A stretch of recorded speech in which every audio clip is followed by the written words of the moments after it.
Chapter 561. A wave of hurried footsteps rang out on the palace walls. A few armored imperial soldiers rushed in front of the two of them, knelt down on one knee and said a few words. Fan Xian stood behind the great prince and listened calmly. He did not feel any shock in his heart. After a night of searching, they had captured the empress but not the crown prince. The soldiers sent to the Yi and Qin families had also come up empty.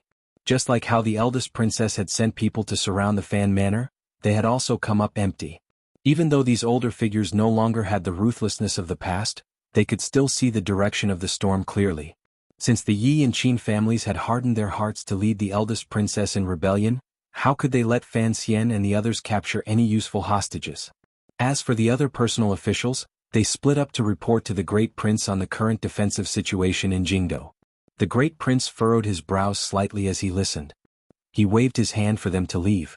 Turning to Fan Xian, he said, "The situation at hand is that if we retreat into the palace according to the plan, it is the same as giving them all the territory outside the royal palace. If the rebel army sets up their formation and surrounds the palace, we will no longer have the power to overturn the situation." Fan Xian looked at him. "The problem is, if we begin to harass the moment the rebel army enters the city, we will only be able to harass them. It won't be of much use at all," the great prince said. "I have too few soldiers in my hands." At this time, the sun had already risen. The red rays of light shone on the vermilion-red walls of the palace and then reflected out, causing the entire palace and the large square in front of it to be enveloped in a warm color. Even the clear and quiet moat at the back of the palace was soaked in a heart-palpitating red, like fresh blood. "If we want to delay, we must attack the moment they enter Jingdo." The great prince looked at the morning sun and narrowed his eyes. The great prince looked at the rising sun and narrowed his eyes. "The problem at hand is that the Overwatch Council's secret agents are blocked off by the four walls and have no way of sending in intelligence reports. We must guess which city gate the army will enter the capital from. There is some distance from the city gate to the royal palace. It is enough for us to kill some of their spirit," Fan Xian said with his head lowered. "If I really have to guess which city gate the army will enter the capital from, I bet Xinjiang Gate." "I have the same thoughts." The great prince nodded. The rebel army was heading straight for Jingdo from Yuantai camp. The closest city gate was Xinjiang Gate. Furthermore, the offices of the 13 city gate guards were also located there. Although Zhang Diqing had rebelled, only that city gate was personally controlled by him. It was the safest and smoothest route for the eldest princess army to enter the capital through that gate. The first prince frowned and said, "I left a group of cavalry there." Fan Xian glanced at him. A strange light flashed through his eyes.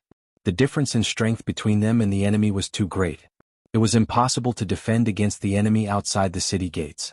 However, he and the great prince had to give the rebel army a deep, memorable blow the moment they entered the city.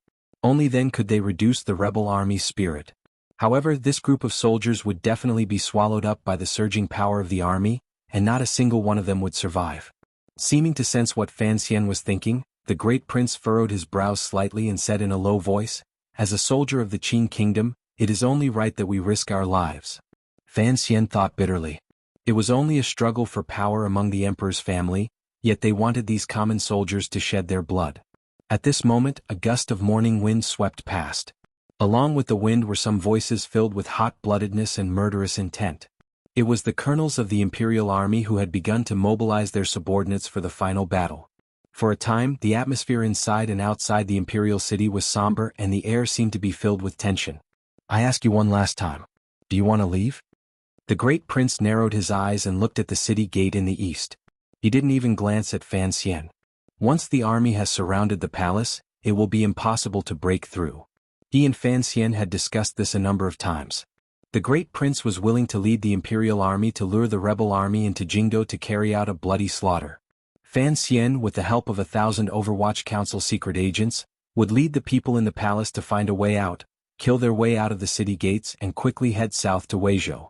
Fan Xian gently shook his head, just like he had the last few times they had discussed it. Putting aside the possibility of success in breaking through, even if they could, he would not let the great prince be torn to pieces by the eldest princess's army alone. Furthermore, he still had a great hope in his heart that kept his feet firmly on the palace walls. He followed the direction of the great prince's gaze and stared at the increasingly solemn Xinjiang Gate under the rising sun. He didn't say a word. Jingdo did not wake up with the rise of the sun. Hundreds of thousands of commoners stayed in their homes in fear, straining their ears to listen to the movements outside. The streets between the private residences, Tianhe Avenue, and various yamens were all empty and silent. It was so quiet and cold that it made one feel that the early day was still an endless night. Jingdo had become an isolated city, a dead city. An ominous sound suddenly came through the morning wind. It seemed that the heavy Jingdo city gates had been opened by someone. There was no sound of horse hooves or horse neighing. There was no sound of armor and long swords clashing against each other. There was no military banner fluttering. At such a distance, one shouldn't be able to hear the sound of the city gates opening and closing. In such a deathly silent Jingdo, any strange movement from the city gates would touch on the sensitive thoughts of the people in the royal palace. Fan Xian abruptly turned his head and looked in a few directions to the west and south. He focused on the green smoke that the Overwatch Council secret agents had risked their lives to send out. His pupils constricted slightly. A moment later he and the Great Prince met each other's eyes and said, "We all guessed wrong." The expression on the Great Prince's face was extremely serious as he nodded his head. Green smoke rose in all directions as the horn gradually sounded. Looking down from the royal palace, one could see that dozens of clumps of dust had appeared on the outer walls of Jingdo in different directions. The sound of hooves was like thunder. It was rumbling from the city gates, following the roads in all directions in Jingdo, toward the royal palace. Fan Xian and the Great Prince had guessed that the rebel army would enter the capital through Xinyang Gate. They had not expected that the rebel army would enter the capital so openly and forcefully from all 9 city gates at the same time. The 2 princes on the palace walls sucked in a breath of cold air and wondered just how many people the eldest princess had in the rebel army. They dared to divide their forces to enter the capital through the 9 city gates and openly suppress the city, creating such a terrifying scene. In an instant, Jingdo was surrounded by smoke. Outside Jingdo's Xinyang Gate, the yellow earth was crushed by the galloping hooves of horses. It was then kicked up and turned into a cloud of dust and smoke. It gradually rose and became a cloud of yellow smoke, blocking out the light from the rising sun above the horizon. It made both inside and outside the city gate somewhat dark. The 5,000-man cavalry army rode in a row of 5 at a steady speed toward the wide-open Xinyang Gate. Everything appeared silent and fast. The dust kicked up by the horses' hooves was swept into the city gates by the charge of these fine horses. It looked like a headless and tailless yellow dragon struggling endlessly into Jingdo with the intention of swallowing those pitiful commoners. In the yellow soil that filled the sky, a large military flag was fluttering in the wind. A large Qin character was painted on the black flag. The last stroke of the Qin character was forcefully thrust out. It looked like an indestructible power. Even in the sky full of dust, it was still full of murderous intent. The former deputy of the Bureau of Military Affairs, the present commander of the Jingdo garrison, and the leading figure of the second generation of the Qin family, Qin Heng, was under this flag. He calmly watched his army enter Jingdo with an unstoppable aura. He narrowed his eyes but did not cover his mouth and nose to avoid breathing in the yellow soil. He only calmly watched all of this. An unusually complicated emotion rose in his chest. As the commander of the Jingdo garrison, he was very familiar with Xinyang Gate. He knew that if the city gates were tightly shut and they only relied on these 3,000 riders, they would probably not be able to charge into Jingdo even after 3 years. The Qin kingdom's capital had been surrounded by foreign enemies before, but it had never been broken into the city. This Jingdo, which did not have a long history, fully demonstrated its powerful defensive power. Now this Jingdo city gate had finally fallen. Just as Zhuang Mohan had once said in his book, the most powerful capitals in history were often taken from the inside.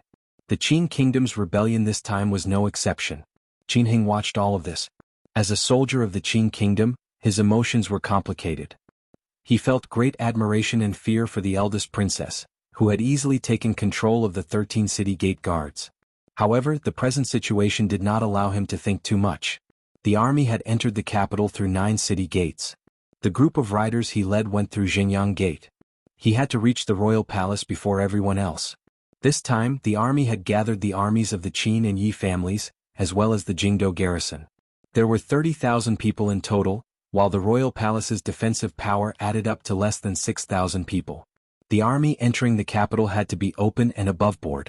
They had to suppress the people in the royal palace until their hearts trembled and they surrendered. For Qin Heng, fighting this battle with 6 against 1 was not a difficult matter. He had never thought that the people he was familiar with in the royal palace would be able to oppose such a powerful army. The horses and soldiers rushing past in front of him flashed through his eyes. Then a person's name flashed through his mind. For Qin Heng, he was not worried about the royal palace. He was worried that Yi Zhong would reach the royal palace before him. Thinking of Yi Zhong's name, Qin Heng let out a murky breath. This permanent member of the Jingdo garrison had received the Empress Dowager's edict but had not returned to Dingzhou. Although it seemed that the Yi family's refusal to retreat was secretly arranged by the eldest princess and had great significance for the Jingdo battle, for the Qin family, the existence of the Yi family's military power had a different meaning. Yi Zhong was the second prince's father-in-law, and the Qin family naturally supported the crown prince. Thus, the old Qin master had given a death order. In order to stabilize the crown prince's throne, the Qin family's army had to perform valiantly in this battle and arrive before the Yi family. Qin Heng squeezed his horse's abdomen and led his personal camp to join the troops entering the city. He became the brightest scale on the yellow dragon. The rebel army entered Jingdo from 9 directions. The Qin family took 6 and the Yi family took 3. Because the rebel army was powerful and knew that Jingdo's defenses were weak, they didn't care about the problem of splitting up. On the contrary, entering with such a large force could make the royal palace lose the courage to break out again.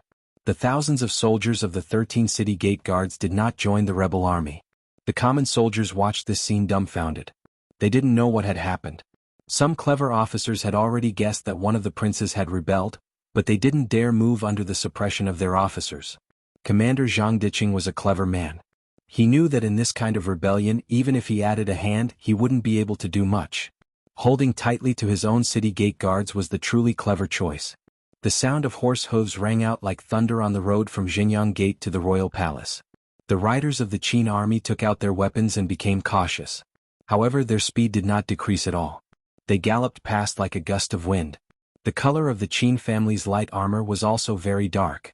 It was very similar to the Overwatch Council's Black Knights. However, it was missing a smear of the thickest black. There were a few patches of bright color on the chest of the armor. A dozen running riders suddenly broke away from the group and sped forward. Like lightning, they pierced into the quiet street. Brushing against the low eaves of private residences, they began to scout and report on the army's advance. Everything went as usual. These riders galloped into the streets, turned, and spread out like an arrowhead. They began to advance deep into the city. All of this happened quickly and naturally. It fully demonstrated the Qin army's level of training and the power of the Qin army. The main group of riders did not slow down. They continued forward in the direction the riders had stepped in. Qin Heng rode on his horse and led his personal camp. He stared coldly at the area in front of him. He knew that Fan Xian and the Great Prince would not sit and wait for death. On this quiet street, there would certainly be ambushes and difficult killing. He didn't care how many people Fan Xian and the Great Prince had in their hands. He knew that what he wanted was the speed of the army and a powerful aura. No matter what kind of obstruction they faced, they had to use the army to ruthlessly crush through. The speed of the rebel army's advance was too fast. The riders at the front were unable to serve as scouts. They were just bravely bait. They were a bit like the martyrs in Fan Xian's world who bravely rolled through minefields. They used their lives to touch the deathly silent Jingdo and see just what kind of danger existed. However, the rebel army had already advanced 5,000 zhang from Xinyang Gate. The dozen or so brave riders still did not encounter any snipers. Even when they could faintly see the eaves of the imperial palace illuminated by the rising sun, the streets were still quiet. Hiss. About 300 feet away from the riders, the warhorses at the very front of the rebel army were breathing in Jingdo's air forcefully and maintaining a steady speed. At the same time they began to whinny in pain. The whinny stopped. A number of warhorses fell to the ground at the same time. The warhorses' heavy bodies crashed ruthlessly into the green stone floor of the street, sending up a few strands of dust. It seemed to shake the entire street. The horse's head crashed heavily into the ground. Fresh blood spurted out. No matter how skilled the riders on the warhorses were, they were caught unprepared by this sudden change and fell to the ground. Before they could recover from the pain of their broken legs, a few black poison crossbow bolts shot out from the private residences on the side of the street and pierced ruthlessly into their bodies. Just as the first few warhorses fell to the ground and the riders were killed by the crossbow bolts, countless hissing sounds suddenly came from the quiet street. These sounds did not come from the mouths and noses of the galloping warhorses. Instead they came from the ground. The streets of Jingdo were paved with square stones. The gaps between the stones were filled with yellow soil. The hissing sounds came from the fine yellow soil between the stones.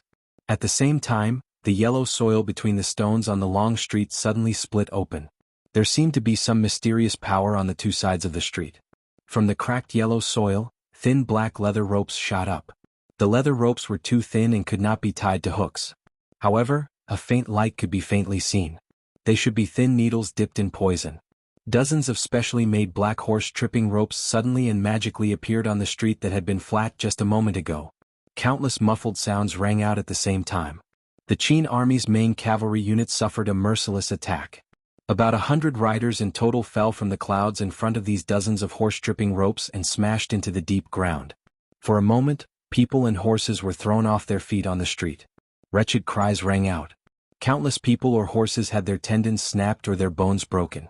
They crashed heavily into one another, rolling and bleeding. Immediately after, the whooshing sound of something breaking through the air rang out. These sounds were like whistles from the netherworld coming to collect lives. It made people's hearts tremble.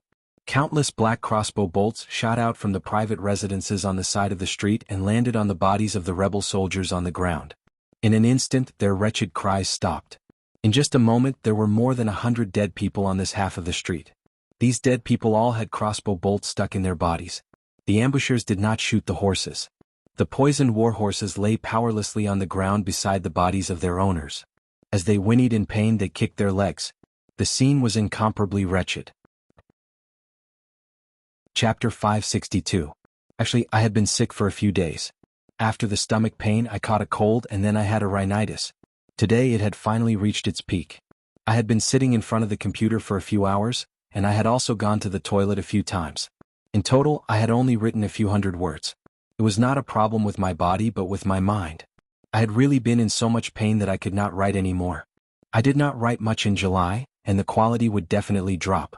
This was something that I had helplessly predicted at the beginning of the month. People always had more important things to do in their lives. I felt apologetic, so I did not ask for votes this month. I asked everyone to vote for other colleagues who were more hardworking. But I did not expect that on the last day of the month, Qin Yu's monthly votes would actually squeeze into the top 6. Thinking of this, I could not help but feel endless gratitude towards everyone. Everyone is a kind person, even more kind than me. After returning home for the past 10 days, I have been working hard to write, wanting to make up for it.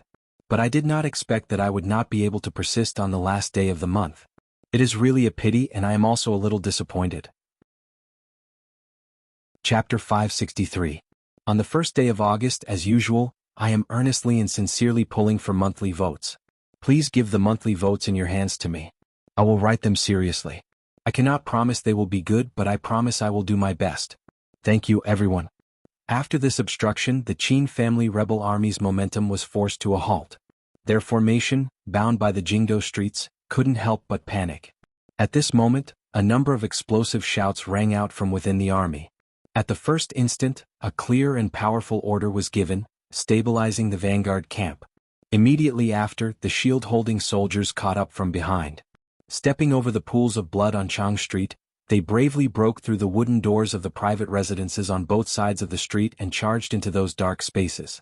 For a moment, the streets were filled with the sound of killing, but the true situation of the killing could not be seen.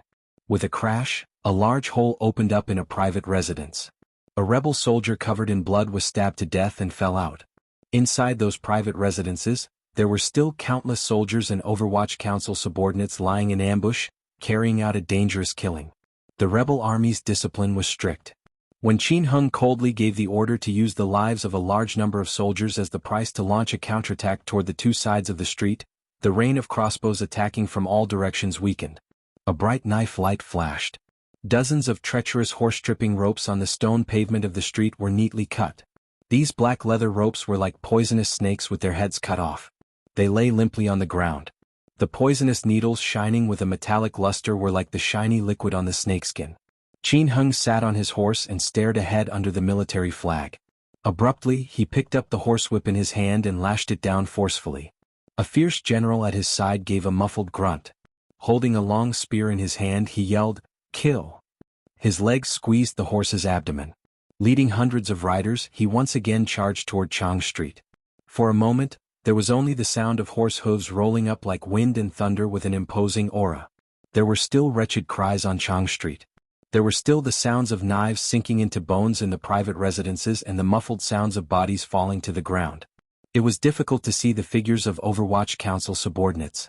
They only knew that these people were carrying out the killing work in the private residences on the side of the street. Gradually, blood seeped out from under the wooden doors. The fierce general of the Qin clan's vanguard camp ignored him and led his subordinates to charge on the long street. Only to see this person's long spear thrust out, stirring up a strong gust of wind, and with a cha sound, it pierced into a wooden door beside the horse. With a roar that shook the heavens, the general pulled back his spear. There was a black-clothed man on the spear. Fresh blood dripped from the spear. The tip of the spear had pierced through the chest of the Overwatch Council secret agent. The general under the armor released a muffled groan. With a shake of his arm, the corpse on the spear tip was flung out like a paper bag. He took the lead on a horse and once again stepped over the corpses and pools of blood on the street. Once again he galloped forward. The black spear in his hand was completely forged from iron and steel. It was mighty and powerful, and the spear was not weak at all. Along the street it actually picked up 5 wooden doors and killed several people in quick succession. Qin Hung stared coldly at his most ferocious general from the back. He waved his hand and ordered the entire army to press forward. He was prepared to use a powerful military force to directly suppress the Overwatch Council snipers on both sides of the street. Although they had lost nearly 200 soldiers in their first encounter, Qin Heng's state of mind did not tremble at all. He had never thought that the Overwatch Council's methods in the dark could directly stop the advance of a large army. An Overwatch Council official holding a crossbow appeared on the building in front of them on the left. Through the window he took aim at the vanguard general. Unexpectedly, before he had time to pull the trigger, an arrow had already shot into his eye socket. The official gave a muffled groan and fell down the building. Immediately after, a series of whooshing sounds rang out. The dozens of bodyguards following the vanguard general on horseback on the street held light bows in their hands and shot to the left and right. Arrows flew out quickly. Immediately, many arrow holes appeared in the small buildings and private residences on both sides of the street.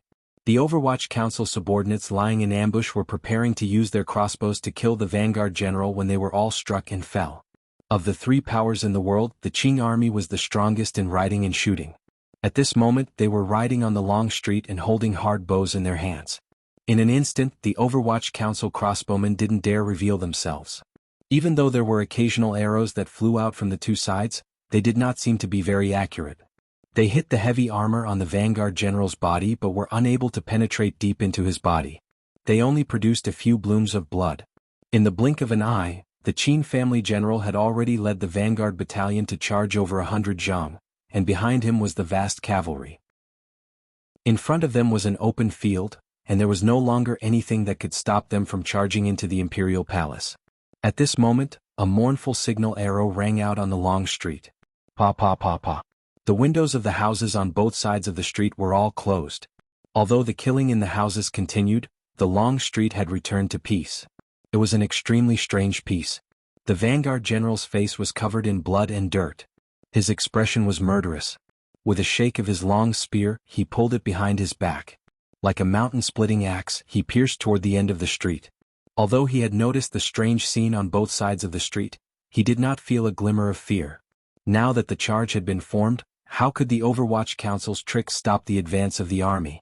Scoundrels, he thought disdainfully. Scoundrels. Qin Hung led the army and pressed toward the long street. With a stern expression, he looked at the street that had suddenly recovered its silence. He thought with slight mockery that the Overwatch Council still could not see the light of day. Right at this moment, a signal suddenly rang out on the long street that had regained its peace after the signal arrow. This signal only had one word. Ho. This ho was very simple. It was clean and tidy, but it contained boundless killing intent. Qin Heng's pupils constricted slightly. He raised his eyebrows. The rebel soldiers pulled back their bows. Countless arrows shot out, piercing toward the place where the order had come from. Thud, thud, thud. Like rain hitting a city, the wooden building was immediately pierced with countless holes. The long arrows pierced through the wind. There was only a faint muffled grunt. The Overwatch Council official who had given the order had died. Immediately after, there was only the sound of horse hooves, the muffled sounds of killing, and the sound of arrows piercing through the air. The order rang out again, Ho! Qin Heng's expression became gloomy. He held onto the reins and ran on the street. He didn't know what the Overwatch Council's hoe meant. He could have chosen to split his forces and go around this section of the street where the Overwatch Council was heavily ambushed. He could have chosen a more reliable method. However, military orders were like a mountain. Since his father had ordered him to be the first to reach the royal palace, he had to maintain his speed, even if he had to pay an even greater price. Thus, he suddenly waved the whip in his hand. The thousands of rebel soldiers on the street shouted in unison, "Kill!" Like a flood, the group of lightly armored rebel soldiers charged toward the empty and dangerous street. The vanguard general, who no one dared to stop with a long spear in his hand, had already led the dozens of riders behind him to the end of the street. Behind him, Xingyang Gate glowed under the morning sun. The open space in front of him was attracting him. Further away, he could faintly see the royal palace still waiting for his attack. Thus he was filled with heroism and courage. Then he suddenly heard the thunderous sound of hooves. Then he saw that at the empty end of the long street, over 200 cavalry had suddenly appeared. These cavalry had appeared at some point in time. They wore bright armor and held long blades in their hands. They silently and coldly waited for the rebel army to arrive. Beside these cavalrymen, there were more than 10 scattered corpses. They were the 10 or so scouts sent out by the Qin clan's rebel army. Not only were the scouts dead, but even the war horses had fallen to the ground. The Qin vanguard general's pupils constricted. He knew these riders were tough. Otherwise, they could not have killed a dozen of his subordinates without making a sound. It was the imperial army. He could no longer stop. The vanguard general gripped the metal spear in his hand tightly. The roughness and coldness of the spear made him feel boundless confidence. Then he squeezed his horse's belly and led the dozens of riders behind him toward the imperial army. The imperial army general's entire body was covered in armor. Only his eyes were exposed. There was not a glimmer of emotion in these eyes. There was only calmness, coldness, and determination. The coldness toward his own life and the determination to complete the mission the commander had given him. He raised the saber in his hand high. The edge of the blade flashed with light, making one shiver. He squeezed his horse's belly. The warhorse under him suddenly struggled and shot out like an arrow from a bow. Just like that, the hundreds of cavalrymen charged forward with indomitable courage. They were like two different colored torrents that were about to collide head-on. Just at this moment, an Overwatch Council order suddenly rang out on the long street that had just been silent for a moment. Release. The Qin vanguard general's eyes were blood-red as he watched the Imperial Army riders charging toward him at high speed. With an explosive roar, his horse suddenly sped up. He was just about to charge out of the street when he suddenly heard this sound. His state of mind was firm and ruthless. There was not a glimmer of panic or slowing down. He didn't care at all about the scoundrels of the Overwatch Council. What he cared about was the valiant Imperial Army in front of him. He had to open a bloody path for the general and a bloody path to the royal palace. A black shadow was thrown out from a private residence by the side of the street. It just happened to appear in the air in front of the vanguard general's horse. The vanguard general raised his elbow. The tip of the spear flashed. With a ripping sound, the black shadow was immediately torn to shreds. Cloth flew wildly. The powder inside was swept into the air. Some of it landed on the vanguard general's body, but most of it landed on his horse. He held his breath. His eyes were blood-red. He knew that the Overwatch Council's use of poison was powerful, but he was not afraid. As long as the poison did not enter his heart for a moment, he would be able to force back the approaching Imperial Army. However, he was worried about his horse. Steeling his heart, he struck the back of the spear viciously against the horse's rump. The horse was startled and sped up again.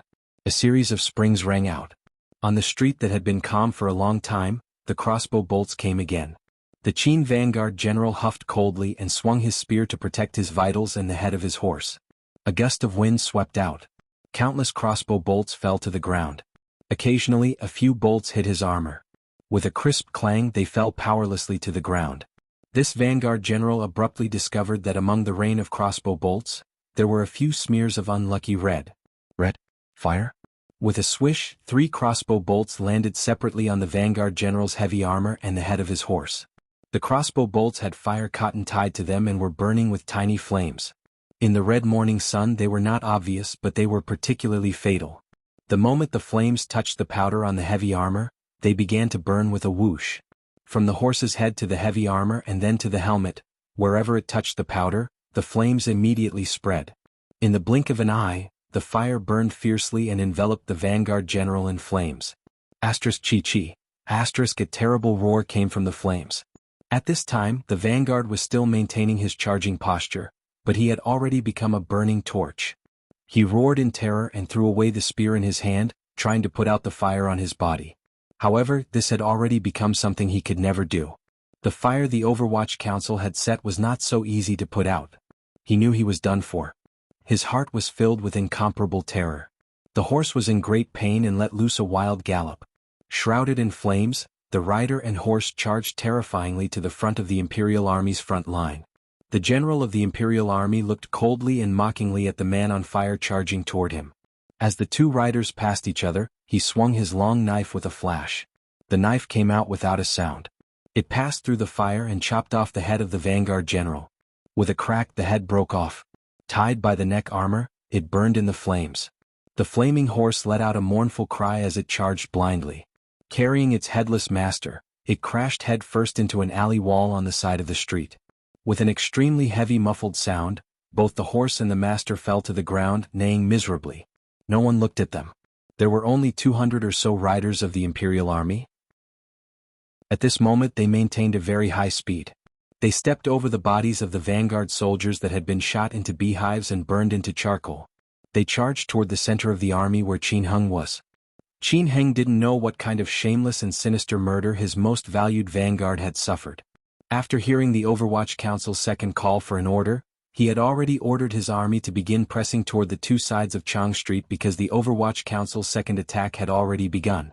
After a long silence and the two cold calls for an order, the rain of crossbow bolts fired toward the rebel soldiers became even more intense.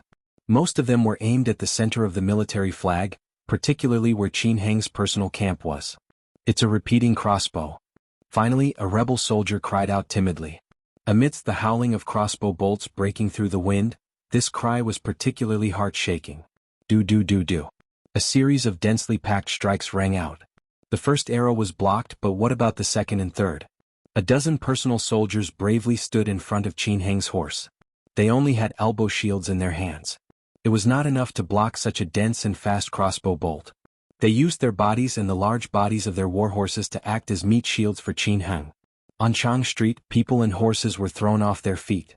Tragic cries rang out repeatedly. Countless rebel soldiers had crossbow bolts stuck into their faces.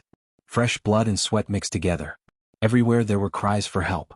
In just an instant, most of the soldiers around Qin Heng had died. Qin Heng knew that the Overwatch Council's target was him.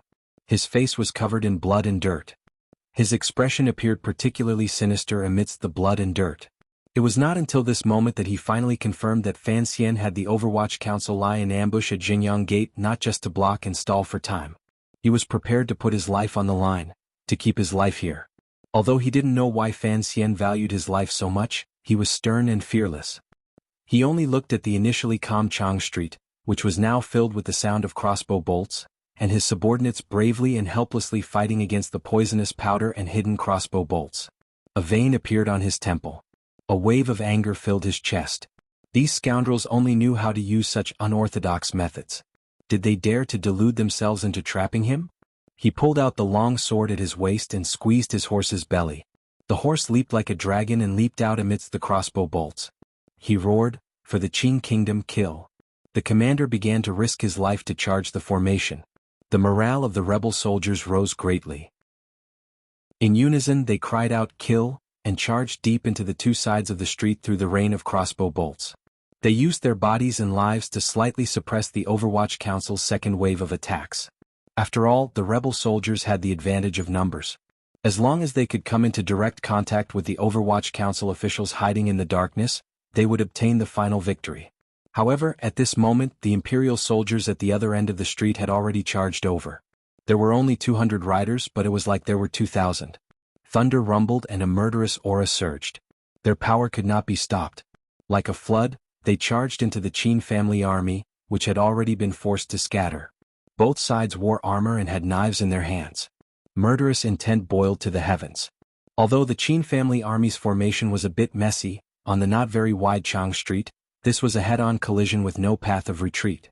The two cavalries, which were advancing at high speed, had their first head-on collision on the long street below Jinyang Gate. Like two large iron hammers, they fiercely smashed into each other, giving rise to an ear-piercing and incomparably terrifying loud sound. In an instant, countless riders fell from their horses and were trampled. The people on the horses were stabbed to death, squeezed to death, chopped to death, or shaken to death. Knives and spears collided, armor collided, and auras collided. Qin Heng looked at this scene with an ashen face. He wondered how many people Fan Xian and the Great Prince had to have so many people lying in ambush below Xingyang Gate. I've smashed all the soldiers that can move inside Xingyang Gate. Fan Xian stared at the smoke in Jingdo and said with a heavy expression, although I hadn't guessed that they would be so powerful as to enter from 9 city gates, since they have smashed inside Xingyang Gate, I had to make some noise. The Great Prince glanced at him and then at the gradually approaching rebel army flags in the Jingdo streets. He couldn't help his pupils constricting slightly. In the end, it is only one path. The general trend cannot be reversed. In that instant earlier, if you had charged out from inside Xingyang Gate, perhaps you would have had a chance to break out. The eldest princess must have backup troops outside Jingdo, Fan Xian said. Break out? What would I use to break out? Didn't Jinggu take 200 black knights and disappear from Jingdo? The Great Prince glanced at him. Fan Xian didn't reply. He only looked at the square below the royal palace with a heavy expression. This square was very large. During the military parade, tens of thousands of people had lined up. At this moment he could faintly feel the ground trembling. Presumably, the 8 paths of rebel soldiers were about to surround them. Even though he had long seen through the concept of life and death, he couldn't help but feel his heart begin to tremble. He raised his head and looked in the direction of Xingyang Gate. He knew that the strength that he and the Great Prince had left outside the palace was mostly concentrated in that path. Regardless of who wanted to reach the palace from there, they would probably have to pay a heavy price. If he knew that it was the second-generation leading figure of the Qin family who was, at this moment, struggling to advance through crossbow bolts and poisonous smoke, he would probably laugh out loud. Fan Xian had always firmly remembered the Qin family's attack in the valley. However, he didn't know how many of those loyal Overwatch Council subordinates, as well as the Imperial Army's suicidal cavalry, would survive a moment later. Just as the Great Prince had said, a mere city gate was not enough to change the general trend. At the foot of the royal palace, a rider appeared at the corner of the street at the edge of the square. At this moment, the Imperial Army had all gathered into the palace. The square outside the palace gates was completely empty. Thus, the rider's appearance was very abrupt. It was as if a discordant black dot had suddenly appeared in the empty space. Amidst the clattering of horse hooves, the rider did not stop to rest. From the edge of the square, he charged straight to the center of the square and came to the front of the royal palace. Behind this cavalryman, a second cavalryman appeared, a third cavalryman, a 10th cavalryman, a 100th cavalryman, a 1000th cavalryman. 8 of the Qin and Yi families' armies, after sweeping away any resistance along the way, finally arrived in front of the imperial city like a dark cloud pressing down on the city. The densely packed rebel soldiers silently and coldly surrounded the entire royal palace. The murderous aura seeping through the silence and the steady aura made the hearts of the imperial soldiers on the palace walls tremble for no reason. Fan Xian and the Great Prince finally stopped chatting to hide the nervousness in their hearts. They silently watched everything in front of them. A moment later, a flag fluttering in the morning wind appeared in everyone's field of view. This flag came from the corner of the square on the long street. A large Qin character was revealed on it. Another rider came swiftly from the other side of the palace walls. In his hand was a large flag with the Yi character written on it. The last thing that appeared was a bright yellow flag. There was not a single word on it. There was only a dragon soaring through the clouds embroidered with golden thread. Its golden claws shattered the auspicious clouds as it stepped through the air. Even the dragon flag has been openly displayed. Fan Xian was silent for a long time before he finally spoke. The Qin and Yi family armies were too powerful. Although he was a 9th-level ace and had an incomparably firm temperament, he still couldn't help but feel his scalp tingle when faced with the densely packed army. "Are you afraid?" The Great Prince looked at him expressionlessly. "Anything will appear terrifying when there are too many of them. Ants are like this, mice are like this, cockroaches are like this, much less people." Fan Xian summoned a subordinate and said a few words. The 3 large flags moved slowly. Under the burning gazes of the rebel soldiers around the square and the slightly fearful gazes of the Imperial Army guards, they came to the front of the royal palace. They came behind the first rider to enter the square and fluttered in the wind. "You've been stubbornly refusing to break through. I always thought you still had some trump card up your sleeve, the great prince said slowly as he looked at the riders and flags in front of the royal palace with narrowed eyes. My trump card is long gone, Fan Xian said without changing his expression. Fan Xian's expression did not change as he said, but I always thought that those old fellows wouldn't just leave us to die. I always thought that since the rebel army had already entered the city, they would jump out and pretend to be super Saiyans. Unfortunately, it seems that I guessed wrong. What are Saiyans? The great prince twitched the corner of his mouth. I'm also very confused. Has Director Qin really been poisoned? Fan Xian looked at the mountainous army in front of the royal palace and suddenly took a deep breath. Slapping the bricks of the royal palace, he said, even if it's the two of us, so what? The great prince looked at him deeply and said, I don't want to die with you. The storm was coming and the buildings were filled with worry. The two worried people in the corner of the royal palace were joking. The surrounding imperial army soldiers secretly watched this scene and listened to the duke and commander's hearty laughter. For some reason, they also felt that the rebel soldiers in front of the royal palace were not as terrifying as they had imagined. The great prince looked at the three lonely flags in front of the royal palace and the rider at the very front. He smiled slightly and said, they are using their aura to suppress us and try to make the imperial army afraid. My subordinates would not be so cowardly. Why did we throw all the cards in our hands at Jingyang Gate? Fan Xian narrowed his eyes and looked at the four riders standing in front of the royal palace. It was to kill the enemy's spirit and raise the morale of our army. Then, how could we allow these four riders to stand so arrogantly in front of the royal palace as a demonstration? According to military tradition, the first rider to arrive will receive unparalleled glory. Fan Xian stared at the rider like a black dot. A moment later he suddenly said, then let him lose his glory. The great prince furrowed his brows. As the commander of the Western Expedition Army, he had a natural respect for the Qin Kingdom's military tradition. Although he greatly disliked the riders silently showing off their strength in front of the royal palace, he had never thought of doing anything. Furthermore, they were standing in a good position. It would be difficult for arrows to reach them. Fan Xian said resolutely and decisively, I am not a soldier. I also don't understand glory. I only know that this is a matter of life and death. To still stand in front of me at this time, that is... Before he finished his sentence, his hand had already swung down. The city-guarding crossbow in the corner of the royal palace that had been silent for countless years suddenly let out a wretched cry. It was as if it wanted to wake up all the resentful spirits that had once died in the royal palace. Click. After the loud sound of a spring, a crossbow bolt as thick as a child's arm left the crossbow mechanism like lightning and shot out along a preset trajectory. The riders and banners standing alone in front of the royal palace were lonely but arrogant. They looked coldly and disdainfully at the imperial soldiers on the palace walls, conveying a powerful intimidation and pressure. All of this was broken by the sound of the crossbow.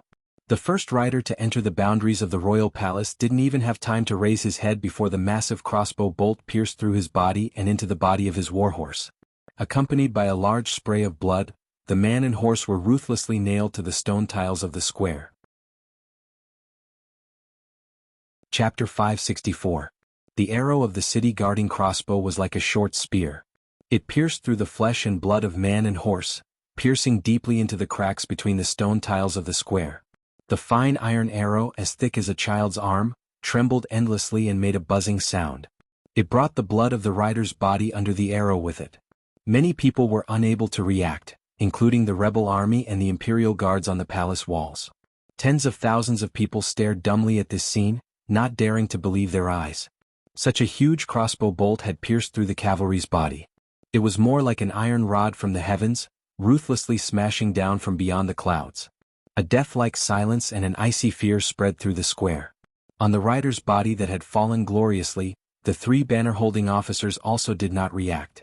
They looked stupidly at the rider in front of them who had become bloody foam and the internal organs that had been squeezed out of the ground. They didn't know how to react. Horses were different from humans. Even though they were war horses that had been chosen out of 10,000, when they saw this scene and felt the fear of that crossbow arrow, their biological instincts made the three horses neigh in unison. After being startled, they began to gallop to the side.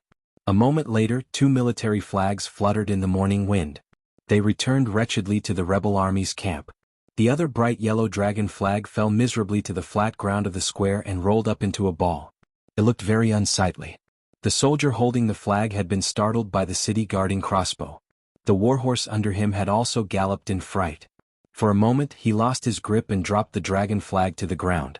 The tens of thousands of Qing soldiers on and off the palace walls were still death-like silent. However, their gazes had moved from the bloody mud in the square to the flag. The dragon flag that represented the dignity of the Qing royal family and the Qing army's undefeatable will. This flag that seemed to always fly in front of the army and would not fall had fallen miserably to the ground. The emotions in the tens of thousands of eyes were complicated, angry and not right. On the palace walls, Fan Xian narrowed his eyes and watched this scene. He smiled slightly at the great prince beside him and said, "The effect is good, isn't it?" The great prince did not reply. He thought to himself, the crown prince had raised troops today, yet he had even lost the dragon flag. He had truly embarrassed himself. The imperial soldiers on the palace walls suddenly exploded into cheers in unison. These cheers were, without a doubt, a ruthless whip in the faces of the tens of thousands of rebel soldiers below the palace walls.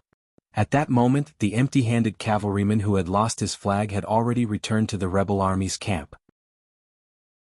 He sat on his horse with his head lowered, trembling all over. He knew that he would face severe punishment from the military. As a flag-bearer, this was an honorable position, yet he had accidentally dropped the dragon flag to the ground. The hundreds of riders in the rebel army camp gradually parted. Crown Prince Li Qingqian, dressed in bright armor, slowly walked out under the protection of a few generals. He only glanced at the rider and didn't say anything. The crown prince's gaze was very gentle, but the cavalryman felt extremely ashamed. He gritted his teeth and turned his horse around, preparing to go to the square to snatch back the dragon flag that had fallen to the ground. It did not matter even if he died. At this moment, to everyone's surprise, a general beside the crown prince spurred his horse forward and came to the side of the cavalryman. He said, "When two armies cross swords, the one who loses the flag will be beheaded."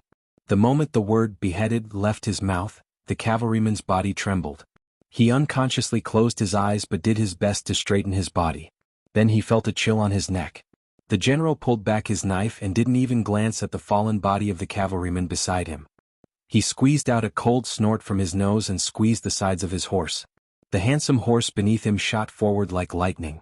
In an instant, it galloped out of the rebel army camp and headed straight for the center of the square below the palace walls.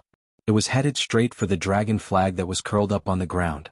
Not everyone in the tens of thousands of rebel soldiers recognized this general, but they knew what he was going to do. Involuntarily, their hearts trembled and their blood surged. Tens of thousands of people roared in unison and rhythmically. Amidst the iron-blooded and awe-inspiring cries of the tens of thousands of people, the warhorse beneath the general was like a flying dragon. Its four hooves seemed to rise into the air as it pierced toward the palace walls like a sharp arrow.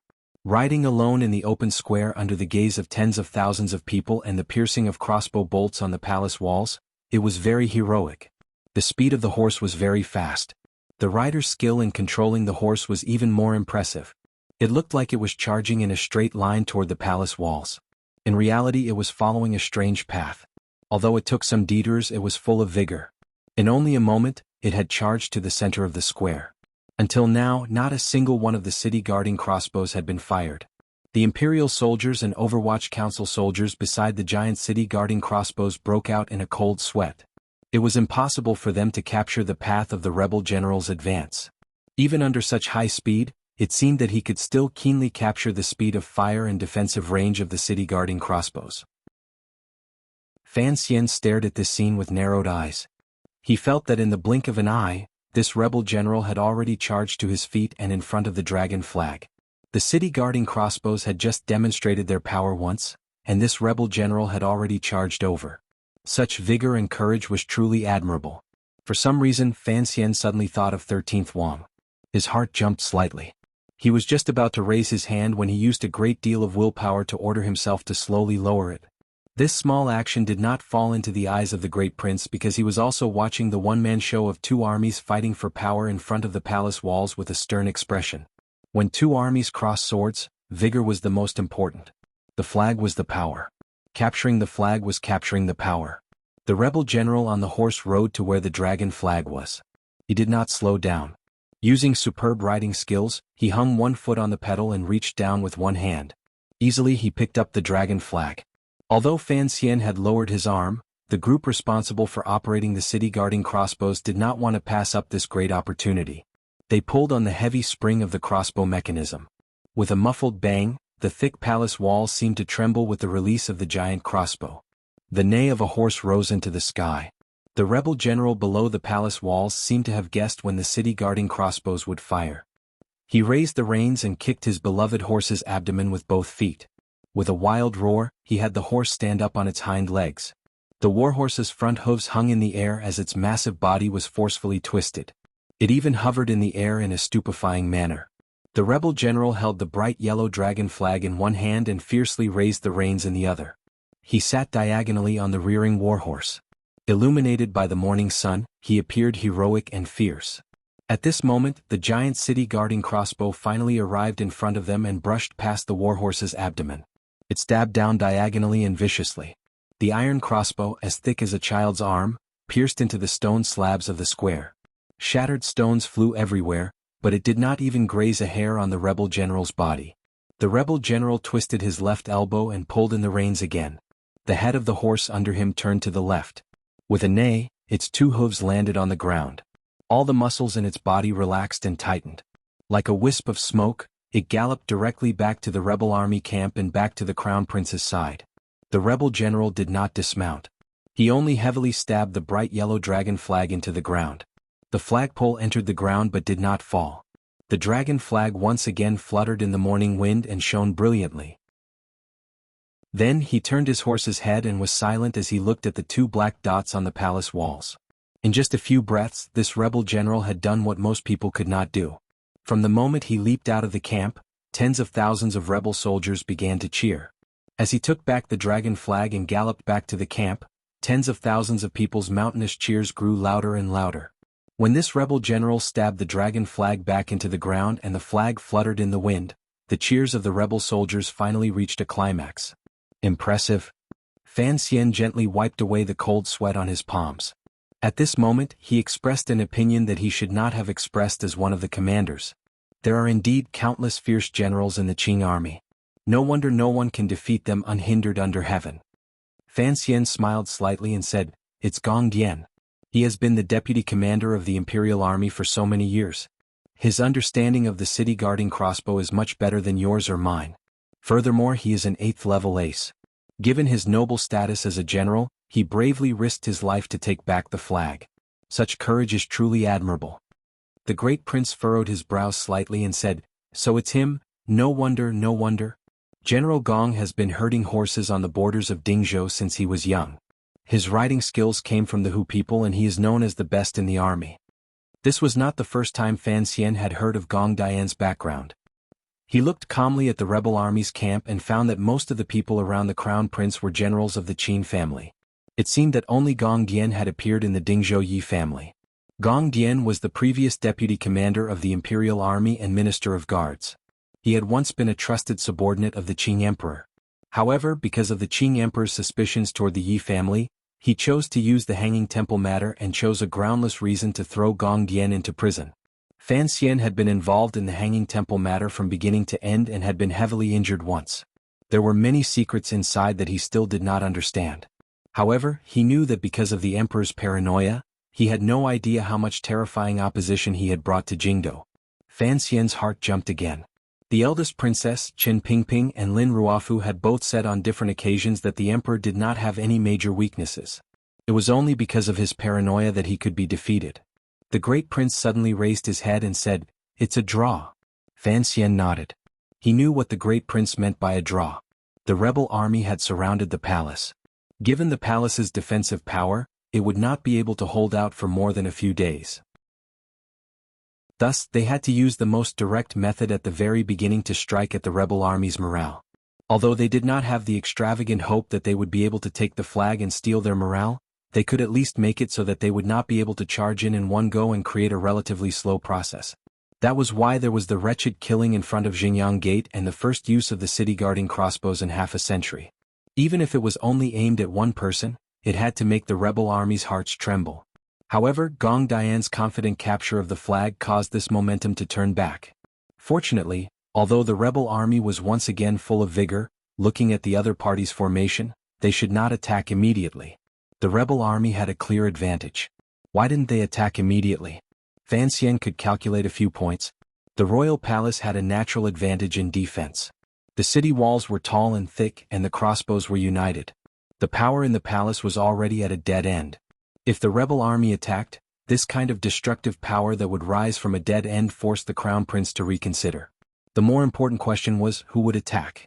Although the heavenly soldiers and generals I've been hoping for have yet to arrive, Fan Xian said to the great prince with a warm smile. I think the rebel army actually has a headache. They are not a monolithic block. Nominally, the Yi and Qin families both support the crown prince, but what does the crown prince think? Yi Zhong is the second prince's father-in-law? He raised his hand and pointed to a military horse far to the right and said, the second prince and Yi Zhong should be over there. Do you think the crown prince is willing to let the Qin family charge and break through the enemy lines and let the second prince take advantage? The great prince said calmly, of course, the second prince is also unwilling to let his father-in-law go out. He has many things on his mind. If the last bit of capital is used up, presumably, he knows very well how Qingqian will deal with him in the future. Exactly. Fan Xian gently patted the green brick wall of the royal palace and looked at the rebel army camp slowly moving toward the royal palace. In a quiet voice he said, our two brothers both have ulterior motives. If we don't discuss it, we won't fight. Of course, no matter how you look at it, they are lions and we are antelopes. They don't want to lose too many people, so they will certainly urge us to surrender, Fan Xian said with his head lowered. The crown prince is a gentle person. The crown prince was fighting in the name of righteousness. He was not here to rebel. If he didn't say a few dignified words and just fought like this, wouldn't he be preparing to receive guests before the memorial archway was properly opened? Fan Xian was certain that this was something the rebels would never do, so he quietly waited for the crown prince, Li Qingqian, to speak. Tens of thousands of rebel soldiers had already gathered. Forming into a formation, they slowly pressed toward the royal palace. The black mass was like a dark cloud pressing down on the city, making one's heart palpitate. The black cloud-like rebel soldiers stopped 2 arrows away from the royal palace. Among the sea of people, a number of people slowly rode out from the rebel army camp. It was the crown prince and the important generals beside him. Beside the crown prince were the generals of the Qin family. Gong Dian, who had shown his confident hand earlier, was 2 riders away. Fan Xian watched this scene with narrowed eyes and saw much of the content clearly. Gong Dian following the crown prince was certainly an expression of the Yi family's loyalty. However, the crown prince did not have much trust in the Yi family. To the crown prince's right was the old Qin master. This old man had once again donned his armor for battle and put on the armor he hadn't worn for a long time. His old face was filled with a murderous aura accumulated on the battlefield for countless years. His usually muddy eyes stared at the juniors on the royal palace like an eagle. There was no sign of age. Given the old Qin master's position and authority in the Qin palace, he was without question the core leader of the rebel army. The Empress Dowager trusted him and the Crown Prince also trusted him. He had also given the Empress Dowager and the Crown Prince sufficient support. However, a few strands of white hair seeped out from the armor. Blown by the Jingdo morning wind, he appeared somewhat lonely. Fan Xian's eyesight was very good. He looked silently at the elder of the Qing military. For some reason he thought of when he watched the 1998 World Cup in his previous life. After the semi-final between Brazil and Holland, Zagallo had walked against the wind by the side of the field. His few strands of white hair had been blown into a miserable state. He was not letting his mind wander. He was just unconsciously remembering that scene. Fan Xian took a deep breath and thought to himself, Zagallo's meritorious service for generations. After winning that battle, he still ended up with a miserable ending. How could the old Qin master be an exception? The old Qin master, who was being cursed by Fan Xian, glanced at the crown prince and slowly opened his mouth to speak to the imperial soldiers on the palace walls. You are soldiers of the Qin kingdom. How dare you help Fan Xian, a regicide? Prince Heqing listened to my orders. The moment the old Qin master opened his mouth, the air in the square above the royal palace began to buzz. Fan Xian's pupils constricted. He and the great prince met each other's eyes. They both saw the fear in each other's eyes. The old Qin master had a powerful cultivation and profound martial power. Fan Xian quietly wiped the sweat from his palms on the bricks. He had long guessed who the true warrior of the Qin family was. No matter what, he had never thought that the 9th level hidden deep in the Qin family would be the old Qin master himself. That old and weak man was actually a superior 9th level super warrior. This reality immediately charged into Fan Xian's heart and made his expression become ugly. He was indeed worthy of his great reputation. The Qin family had dominated the world for decades. The old Qin master had always sat in the position of the foremost person in the Qin military. Even the incomparably arrogant Yan Xiaoyi was incomparably respectful to him. There was indeed a reason for this. Fan Xian's right index finger began to tremble slightly, not out of fear but out of excitement. In the beginning it had been very difficult to snipe Yan Xiaoyi. Now that he had sniped this old man, presumably, his sense of accomplishment would be even stronger. When he glanced at Gong Dian, who was silently following in the rebel army's camp, his right index finger once again recovered its calm. He shouted toward the foot of the palace walls, "Qin Yi." The old Qin master had not finished his first sentence when Fan Xian had already shouted out these two words. These two words were mixed with his tyrannical jinqi. Although it was not as thick and grand as the old Qin master's voice, it was particularly violent. It immediately suppressed the old Qin master's voice. The tens of thousands of people on and below the palace walls all turned their gazes toward Fan Xian on the palace walls. The old Qin master furrowed his brows slightly. It seemed that he had not expected the tyrannical jinqi in Fan Xian's body to be this powerful. He had also not expected to hear the name he had not heard in a long time below the palace walls. Qinyi? In this world, other than the Empress Dowager, who else dared to call him this? Fan Xian dared. The faces of the Qin family generals beside the crown prince all revealed angry expressions. Qin Yi? Fan Xian once again shouted explosively. It rose up in spirals and spread throughout the royal palace, shocking everyone's hearts. It also gathered the old Qin master's attention. Separated by a great distance and under the gazes of tens of thousands of people, Fan Xian looked at where the old Qin master was and faintly said, "You only have one son. Where is he?" Qin Heng had entered through Xingyang Gate and was the closest. The rebel army had already surrounded him, but he still had not arrived. The rebel army generals had long been secretly worried about this matter. Hearing Fan Xian's words, they couldn't help but feel their hearts jump. The old Qin master's eyes narrowed, but he did not have an overly shocked expression. After pausing for a moment, Fan Xian opened his mouth and said in a cold voice, "You should have guessed something yourself.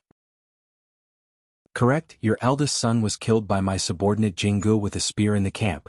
Today, Qin Heng was killed by the Overwatch Council at Xingyang Gate. If you dare to betray the emperor, I can have your Qin family end without descendants." What malicious words! What a thorn that pierced straight into one's heart. In an instant, the battlefield once again sank into a suffocating silence. The great prince glanced at him and said in a low voice, "It doesn't seem to be a good choice for you to make the old man mad right now." Fan Xian's gaze was level as he stared at where Crown Prince Li Qingqian was. Faintly, he said, "I just want to see if there will be any more problems between the old man and the Crown Prince when he is mad." The development of the situation did not continue according to Fan Xian's plan. After the old Qin master heard Fan Xian's malicious words, he only slowly lowered his head and then slowly raised it again. His old face wrapped in armor was completely indifferent. There was not a trace of change in emotion. "Fan Xian, let me thank you first for helping me resolve a question I've had for many years," the old Qin master said slowly. Old Master Qin said slowly, his voice spreading in all directions. "My eldest son was killed in the camp. That murderer should have died in prison. Later when I checked the files it was the same. But I never found the murderer's body. Now I know that it was taken away by that old black dog." The military elder slowly said, "I will leave your body intact. As for Qin Pingping, I will have him suffer 1,000 cuts. As for Qin Heng, I have always had confidence in this child. Even if you could stop him for a moment at Xingyang Gate, how could you do anything to him?" The old Qin master said coldly, "Even if he dies, so what? It is hard for a general to not die in battle. If he dies to your schemes, then he dies honorably. Die without descendants? I haven't even been afraid of that demoness of yours. Do you think you can anger this old man with just a few words?" Old Master Qin looked at the younger generation on top of the city wall with a mocking gaze and said word by word, "The old man has already gone mad. Let's see how long he can pretend for. When one is old and about to die, this kind of nonsense is especially abundant." Just like the old Qin master, Fan Xian finally learned of a secret he had guessed for a long time. He sighed in his heart and turned his gaze slightly. Looking sincerely at the crown prince beside the old Qin master, he spoke before the crown prince could open his mouth and with sincerity. "Qingqian, surrender." Sincerely saying, "Everyone please give me your monthly tickets." Chapter 565. Qingqian, just surrender. Fan Xian's warm and gentle words made the tens of thousands of people inside and outside the royal palace dumbfounded at the same time. They felt it was incomparably absurd. The rebel army had surrounded the city. The people in the palace couldn't escape even if they wanted to. Sir Fan Jr. was shamelessly speaking on top of the palace walls at this moment to urge them to surrender. Crown Prince Li Qingqian, dressed in martial attire, sat on his horse. He sucked in a cold breath and thought to himself that Nji's skin was indeed becoming thicker and thicker to be able to say such things. Furthermore, he had said it so naturally. If someone who didn't know the situation had heard this, they would probably think that he, Li Qingqian, was the pitiful person being chased like a rabbit and not Fan Xian. In just one night, Fan Xian had changed from a court criminal to a so-called regent. He had shaken off his life of exile and broken into the royal palace. He had almost captured the crown prince in one move and successfully reversed the situation. Immediately after, in the early hours of the morning, the crown prince had luckily escaped. The army entered the city and instead surrounded Fan Xian in the palace. The so-called changing of the royal flag on top of the palace walls probably referred to the story of what had happened that night. The story had always been absurd. What was the point of Fan Xian saying such absurd words? Li Qingqian raised his head to look at his two brothers on top of the palace walls.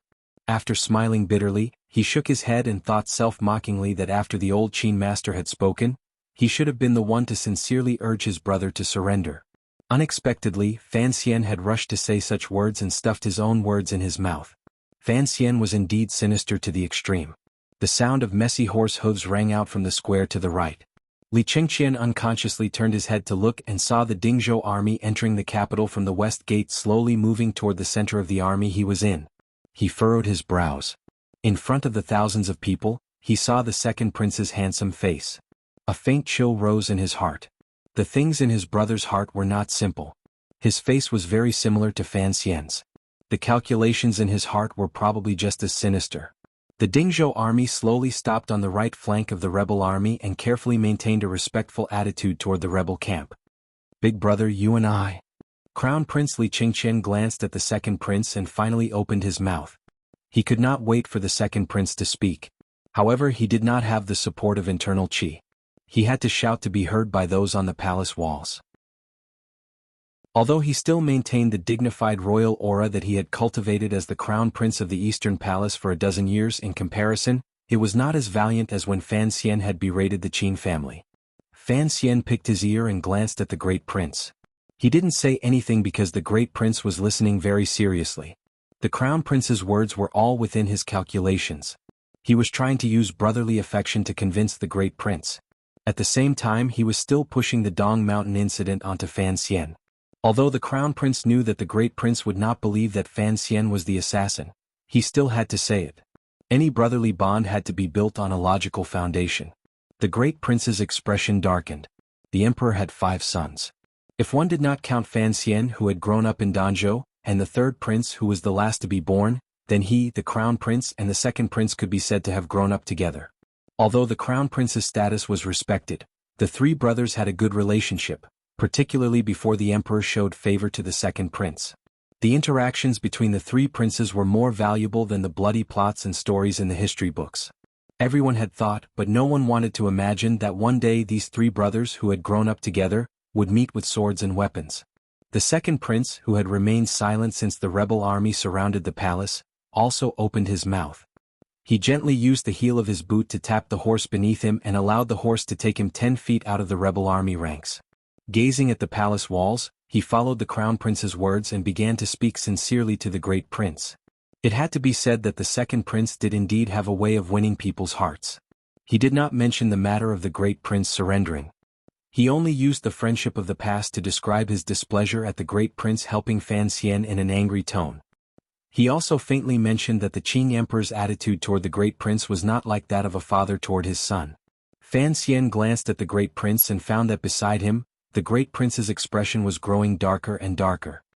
He was not worried that the great prince would fall under the pressure of the situation and the crown prince and second prince's familial attacks. When he analyzed something, he would always start from a person's personality. He knew that the great prince's personality was like a raging fire. He turned to look at the still shouting second prince and furrowed his brows slightly. He recognized the general beside the second prince as Yi Zhong. 30 years ago, Yi Zhong was already the commander of the Jingdo garrison. Now he was in his 50s, but he did not look old at all. Furthermore, he did not have the imposing aura of other famous Qing generals. His figure was a little short and a little fat. However, Fan Xian would not underestimate him because he knew that he was a 9th-level ace who had long made a name for himself. Yi Liuyun's closest nephew, who had once fought with his terrifying mother, was not a simple person. Furthermore, a person who could become the commander of the Jingdo garrison at the age of 20 could not be described as simple. Fan Xian's brows furrowed deeper and deeper, but his eyes grew brighter and brighter. They were as bright as a star that refused to retreat under the light of the rising sun. The great prince suddenly yelled loudly at the rebel soldiers below the palace walls, "Enough!" The second prince smiled helplessly and stopped talking. The great prince said in a severe voice, "What time is this? You still don't forget to frame Fan Xian. I know that for the sake of the throne, you are willing to do any ugly things, but don't forget there are some things that I cannot do. If you want to attack, then attack. Don't be so long-winded like a woman." These words were said resolutely and with great vigor. They did not give the crown prince and second prince any room to maneuver. The second prince's usually gentle face finally became dark. For some reason he had become so angry. Angrily he roared toward the palace walls, "Big brother! Don't forget we are the brothers." Brothers? The great prince had been worried about the guards of the royal palace and the major plan with Fan Xian for many days. His mind had been exhausted. His eyes were deeply sunk in, but they only made his gaze appear even sharper. He looked at the crown prince and then at the second prince. Suddenly, in a severe voice, he said, "Brothers! You aren't even willing to be sons, yet you are willing to be brothers." There was a silence. These words had exposed too many things. The imperial soldiers on the palace walls had long known of this matter from the posthumous edict. Immediately their eyes revealed grief, anger, and pain. However, the expressions of the rebel soldiers below the palace walls became strange. Although the emperor had been assassinated on Dong Mountain, the emperor's might still existed. As a disciple of the Qing army, he carried the crown prince's banner. In reality, what he was doing was killing the emperor and usurping the throne. Who would not be terrified? Who would not have their stomachs drumming? The great prince stood between the battlements of the palace walls and furrowed his brows deeply. Looking at the crown prince, he said sorrowfully, "The Dong Mountain incident was done by the eldest princess. I know you don't have this ability, but you must know. Even if father wants to depose you, you are still a son. How could you do such a thing that is worse than an animal?" The crown prince's expression was dim. He maintained his silence and allowed the great prince to angrily rebuke him. The old Qin master furrowed his brows and waved his hand. The rebel soldiers behind him began to prepare to attack the palace. Gradually, the sound of bowstrings being pulled rang out from behind them. The teeth-numbing sound of bowstrings being pulled rang out. As the three princes fiercely discussed the dark secrets of the royal family and were angry with each other, no one noticed that Fan Xian had already left the top of the palace walls by himself. Following the long stone steps down into the royal palace, he walked across the spacious square and headed toward Taiji Palace. Along the way, Fan Xian watched intently. He found that although the great prince was skilled in field battles on the grasslands, he was also very skilled in the defense of the palace. Preparations had been made everywhere. Beside the entrance of the stone steps, he had even taken down 2 corner towers of the royal palace and prepared stone and heavy wood. It looked like he was preparing to attack the palace later. At the side of the 3 palace gates below the imperial city, there were already some grotesquely shaped stones that even had moss on them. Fan Xian narrowed his eyes and wondered if the fake mountains in the palace had also been taken down by the eldest prince. Just as he was thinking this, a group came in front of him. Under the escort of a few imperial soldiers, 100 or so tired-looking eunuchs were using carts to push the moss-covered stones. It was indeed the fake mountains in the palace. There were 3 palace doors in the royal palace. Usually only one would be open. When the rebel soldiers attacked, they would not only choose one. Fan Xian knew that the great prince was preparing to use the fake mountains and stones to firmly block these 3 palace doors. This work had probably been prepared since before dawn. Blocking the rebel soldiers outside the palace and trapping himself inside the palace was what was called defending to the death. Fan Xian sighed. He knew that the eldest prince had already made up his mind to die. Compared to the spacious royal palace, there were not many imperial soldiers. Compared to the spacious royal palace, they were sparse. There was not much confidence. Fan Xian sighed again. He knew that the 1,000-odd imperial soldiers had already been moved to the palace square where the eunuchs and serving girls lived. First, it was to suppress the restless factor in the palace. Second, it was because in the entire royal palace, that was the easiest place to break through. Entering Taiji Palace, he saw the worried officials, the heavy-faced Lady Ning and Yi Pin, and the restless third prince. Fan Xian sighed 3 times in his heart. He bowed to the scholars Hu and Shu, but he piled a smile on his face and said to the third prince, "Qingping, the battle is about to start. Do you feel excited?" The third prince, Li Qingping, was after all a child. After learning that the royal palace was surrounded, he had begun to feel afraid. Although he forcefully suppressed it on his face after hearing Fan Xian's words, he couldn't resist flattening his mouth. Amidst the fear, there was still a smile from Fan Xian's teasing. It appeared very comical. Fan Xian turned and bowed to the pale-faced Empress Dowager. He then glanced at the long-haired Empress and said in a low voice, "I invite the Empress Dowager and Empress Dowager to come up to the palace walls to watch the battle." Since ancient times, rebellion had to be carried out. The work of clarifying righteousness and flaunting one's legitimacy had already ended amidst the great prince's angry rebuke and the crown prince and second prince's depression. The rebel soldiers at the foot of the palace walls were already closing in, particularly the thousands of archers in the rear barracks. They had begun to prepare to shoot in unison. There were only 1,000 imperial soldiers on the top of the palace walls. After this rain of arrows, there would probably be many casualties. The great prince's hand pressed against his sword and walked silently on the top of the palace walls. Occasionally he gave a few orders, ordering the soldiers to prepare to welcome the rebel army's attack. This was the first time the Qing royal palace had been baptized by a rain of arrows. No one knew what kind of bloody rain and foul wind they could withstand after the rain of arrows. Because they had not planned to defend the royal palace and did not control the city guards, the imperial soldiers' defense was already at a disadvantage. They did not have enough bows and arrows in their hands. They could only rely on the 4 city-guarding crossbows at the 4 corners of the palace walls. However, there were tens of thousands of rebel soldiers. Even if these 4 crossbows were cannons used to kill mosquitoes, how many could they kill? Get ready. The great prince's hand gripped his sword tightly as he stared at the black mass of rebel soldiers below the palace walls.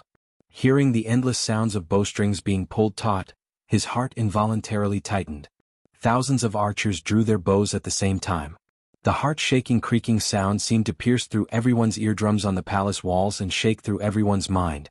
The imperial soldiers on the palace walls had already hidden behind the arrow mounds. Soldiers holding shields were also waiting behind the great prince. A great battle was about to break out at any moment. Everyone was waiting for the moment the sky full of arrows whistled through the air. However, Fan Xian did not let all of this happen. He had no interest in admiring the sight of the siege. He also did not show off until the imperial soldiers had suffered heavy losses and then bring out his good or bad hand. A flurry of hurried footsteps came from the stone steps. Following the footsteps was Fan Xian and the dozens of panting old officials behind him. There were also a number of women half supported and half held by eunuchs. These women were originally the most honorable women in the world. Now they had become the most lowly and humiliating. Fan Xian held the third prince's hand with one hand and walked behind the great prince. Narrowing his eyes, he looked at the rebel army camp below the palace walls that was about to shoot. He couldn't help but feel shocked. With so many arrows shooting over, how could the royal palace be defended? He circulated his jinchi and shouted loudly to the rebel soldiers below the palace walls, "Qingqian, second prince, quickly stop." Hearing this, the crown prince and second prince raised their heads and looked toward the palace walls. They then saw a scene that made their hearts tremble. Mother! Mother! Empress Dowager! Looking at the women who had suddenly appeared on the palace walls, the crown prince and second prince couldn't help but cry out in surprise. Even the old Qin master and Yi Zhong couldn't help but furrow their brows. Then they heard Fan Xian yell at them from beside the women, "Don't fight in a hurry. I've brought your mother, grandmother and brother to see you." Hearing these words, many people had the urge to vomit blood.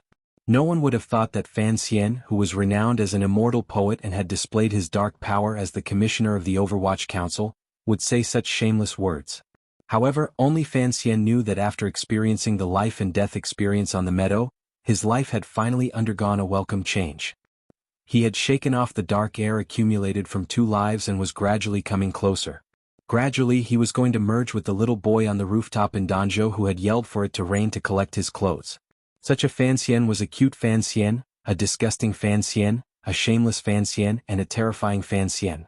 No matter how shrewd the Crown Prince and Second Prince were, seeing this frightening scene, they couldn't help but become angry. The Second Prince scolded in a stern voice, "Fanxian, you're shameless." Fanxian glared back at him and scolded, "You just realized?"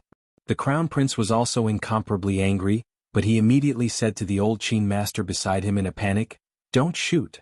The old Qin master furrowed his brows and thought that it was natural for these nobles in the palace to be used by Fanxian to threaten him. Had the Crown Prince not thought of this? The old general sighed in his heart. The Crown Prince was kind, but the cowardice that had gradually disappeared these 2 years had finally surfaced. For a soldier in this moment of life and death, there should be no hesitation. The so-called fear of shooting at the rat for fear of harming the innocent was just cowardice. In the end, the old Qin master did not understand that sometimes, another name for cowardice was human nature. Without question, Fanxian's behavior right now did not have much of a human nature. He had only calculated the Crown Prince's personality. Calmly smiling, he stood by the great prince's side and said, "I just don't want to be shot into a porcupine. Why did you bring Qingping here? He is still a child." The great prince sighed and looked at the officials beside him, the Empress Dowager and Lady Shu. He then glanced at the third prince and spoke with disapproval. "As the future monarch of Qing Kingdom, I must see this scene with my own eyes." Fanxian gently held the third prince's trembling hands. The third prince had seen so many rebel soldiers with his own eyes. He had truly been frightened. Fanxian smiled slightly at the trusted aide beside him and ordered, "Please have Lady Shu stand in the left corner tower. Please have the Empress stand in the right corner tower. Please." He glanced at the pale-faced but silent Empress Dowager and said, "Please have the Empress Dowager stand by my side. I'll put 3 master cards here. I want to see if their arrows are as accurate." Hearing these words, the people on the palace walls all felt a chill in their hearts.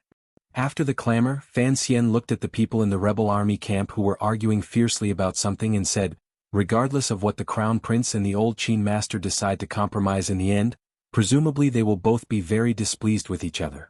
The great prince sucked in a cold breath and looked at him. "You even calculated this?" Fanxian turned his head and glanced at the cold-faced second prince and the short tower like Yizhong beside him. "There are still many things I am calculating.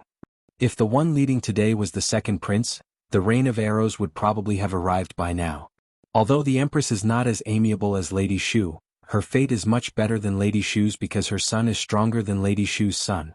Even if they don't shoot, the rebel army will still attack." Fanxian lowered his head slightly. "Go and prepare. I need to think through a problem." The great prince glanced at him and ordered his trusted aide to heavily protect the third prince. He then glanced at the silent Empress Dowager. Confusion grew in his heart, but it was not convenient for him to say more. He left. Fanxian let go of the third prince's hand and held the Empress Dowager's old and slightly stiff hand. He took a few steps to the left like a filial grandson holding his grandmother. He allowed the Empress Dowager, dressed in a bright yellow phoenix robe, to appear on top of the palace walls. She was like a bright lamp hanging high in the morning sky, reflected in the eyes of all the rebel soldiers. The archers of the rebel army unconsciously loosened their bowstrings. Although the orders from their superiors had not yet come, their arms were already beginning to ache. Furthermore, everyone had guessed who the old woman in phoenix robe was. She was the emperor's mother, the crown prince's grandmother, and the only remaining elder of the Qing royal family. Even talking about such a noble figure was a blasphemy, much less pointing an arrow at her. If they accidentally injured the Empress Dowager, who would bear the consequences? As long as it was a Qing citizen, no one wanted the Empress Dowager to suffer any harm. Thus, when Fanxian brought the Empress Dowager onto the palace walls, the great prince's mood was awkward. After the scholars Shu and who did not listen to their advice, they could only sigh. Those who knew the details of the palace rebellion last night all knew that Fanxian never used the most sinister methods to deal with the noblest of people. The sword mark on the Empress Dowager's neck was the most powerful evidence. Fanxian gently helped the Empress Dowager tidy the high collar of her phoenix robe and carefully pulled out a strand of hair. Evenly he said, "As expected, Empress Dowager still has to wear formal attire. Only then will it have sufficient intimidation power. It was not in vain that I wasted my time ordering those old nannies to dress you up." The Empress Dowager suddenly turned her head. Boundless hatred abruptly appeared in her old and tired eyes. It was as if she wanted to swallow Fan Xian. Fan Xian didn't even look at her gaze. By her ear, he quietly said, "I also know that it is very painful not being able to speak. Taking my medicine is also very painful. Think about it, your Li family deserves this kind of retribution. I am punishing you on behalf of my mother. We have our own club on the front page of the website, the Qingyu Year Cat Fan. If everyone is interested, you can go in and take a look. There are many interesting comments and tidbits. I personally liked the chapter today. If you also liked it, please give me a monthly reward. There are too many strong books this month. The pressure of getting a reward is too great. P.S. I have some personal matters to take care of in the next 2 days, so I will write less. I sincerely wish everyone a happy weekend." Chapter 566. It was sweet and sour. It was the taste of the pill Fan Xian had forced the Empress Dowager to swallow. The pill had always been kept close to Fan Xian's body. Even though he had experienced so many life and death battles these 2 years, entered the sea and climbed mountains, and was covered in wounds, Fan Xian did not lose these pills. He knew these pills were very important to him. It had been a dozen years ago in Danzhou when Fan Xian's teacher, Fei Jie, had solemnly stuffed the medicinal pouch into his small hands. He was afraid that the tyrannical Jinqi Fan Xian practiced would explode and cause him to die a tragic death. However, in these dozen years, Fan Xian had never taken this medicine. After killing Xie Bai En by the second prince's side in the Jingdou government and fighting the shadow head-on, his Jinqi finally exploded in his body and he became a cripple. Even under these circumstances, he did not take the medicine. He knew how tyrannical this medicine was. It was a medicine that scattered martial arts. Fan Xian was unwilling to disperse all the cultivation in his body, so he endured the pain of his meridians being torn and the stiffness of being unable to move. He persisted in not taking the medicine Sir Fei Jie had left behind. Fortunately, Haitang had later secretly brought the heart of Tianyi Dao to Jiangnan. Only then could his strange injuries slowly heal. Now he had finally delivered this pill into the Empress Dowager's mouth. The medicinal properties of this pill were strong. It followed the path of scattering martial arts and gathering qi. It entered one's internal organs with unusual directness and gradually annihilated the body's vitality. It had to be said that if Fan Xian did not have the heart of Tianyi Dao, once his Jinqi exploded, he could only use this pill to disperse the overly violent tyrannical Jinqi and exuberant vitality in his body. However, the Empress Dowager was already old and weak. She did not have many years left to live. Taking this pill at this time was equivalent to the remnants of life in her body being gradually pulled out of her body by the medicine, speeding up the path of death. Her life gradually dimmed. Her old body could not withstand it and was already at its weakest point. Fan Xian had a great fear, so he did not brazenly use poison on the Empress Dowager. However, the medicine Fei Jie had left behind was not poison. No matter which famous doctor in the world came to diagnose, they would not be able to find anything strange. The Empress Dowager no longer had the strength to speak. Soon she felt the burden on her body grow heavier and heavier. Even if she wanted to raise her arm, she couldn't do it. Unless another great grandmaster appeared in the world and forcefully used extremely pure Jinqi to help her reflect for an instant, the Empress Dowager could only miserably become a cripple who couldn't speak or move. Then she would slowly wait for death to come. It was not that Fan Xian was ruthless. It was not that Fan Xian's desire for revenge had burned away his rationality like wildfire. In the current situation and with Fan Xian's great hidden worry, he could only use this method to ensure his present and future safety. Right now, the rebel army was surrounding the city. The Empress Dowager could be the god's card to weaken the rebel army's attack. But what about the safety in the future? The Empress Dowager did not know how sinister and vicious the medicine she had taken contained. She only thought it was a mute medicine. She still looked at Fan Xian with hatred. Fan Xian did not meet the Empress Dowager's dim and angry gaze. Instead, he turned his cold gaze toward the 2 powers high above the palace walls. He looked seriously at Yi Zhong beside the second prince and the short and strong general. A strange light shone through his eyes. It was as if he was thinking endlessly about something. The Dingzhou army had not entered the capital to present prisoners of war. As usual, there were only a few thousand soldiers. However, Yi Zhong and the second prince had led tens of thousands of people into Jingdou. It looked like they had long been prepared. However, he did not find Hongqing's figure among the rebel army. This made Fan Xian feel a glimmer of relief. Looking from a distance, the rebel army leaders seemed to be arguing about something. The crown prince remained silent. He used his worried eyes to watch the movements on the palace walls. He was worried about his mother and grandmother's safety. In his heart, he cursed Fan Xian, the great prince, Hu Shu, and the other old officials viciously. Fan Xian suddenly narrowed his eyes. He saw that the rebel army leaders had stopped their discussion. The sound of horse hooves gradually rang out. The Qin and Yi families each split up their troops and pressed toward the two flanks. He abruptly turned his head and glanced at the great prince not far away. The great prince nodded at him to indicate that he had long been prepared. Only then did he relax. It looked like the main direction of the rebel army's attack, other than the main gate of the royal palace, had chosen Taiping Square. The palace walls there were slightly shorter. Furthermore, it was a place where eunuchs and serving girls lived, so the entrance was never strictly guarded. The great prince had long predicted this. He had moved a large number of soldiers forward to guard it. He had also moved over 70 to 80% of the loyal generals he had raised from the Western Expedition Army. It was just petty cleverness. It was only to stall for time. He still hadn't caught the one that had escaped and could change the situation. Fan Xian's mind suddenly began to empty again. His eyes gazed at the densely packed rebel army below the palace walls. It was as if he had seen through their existence. He gazed at a place further away, at the past, and at the variable he had been waiting for but had never appeared. 30,000 against a few thousand.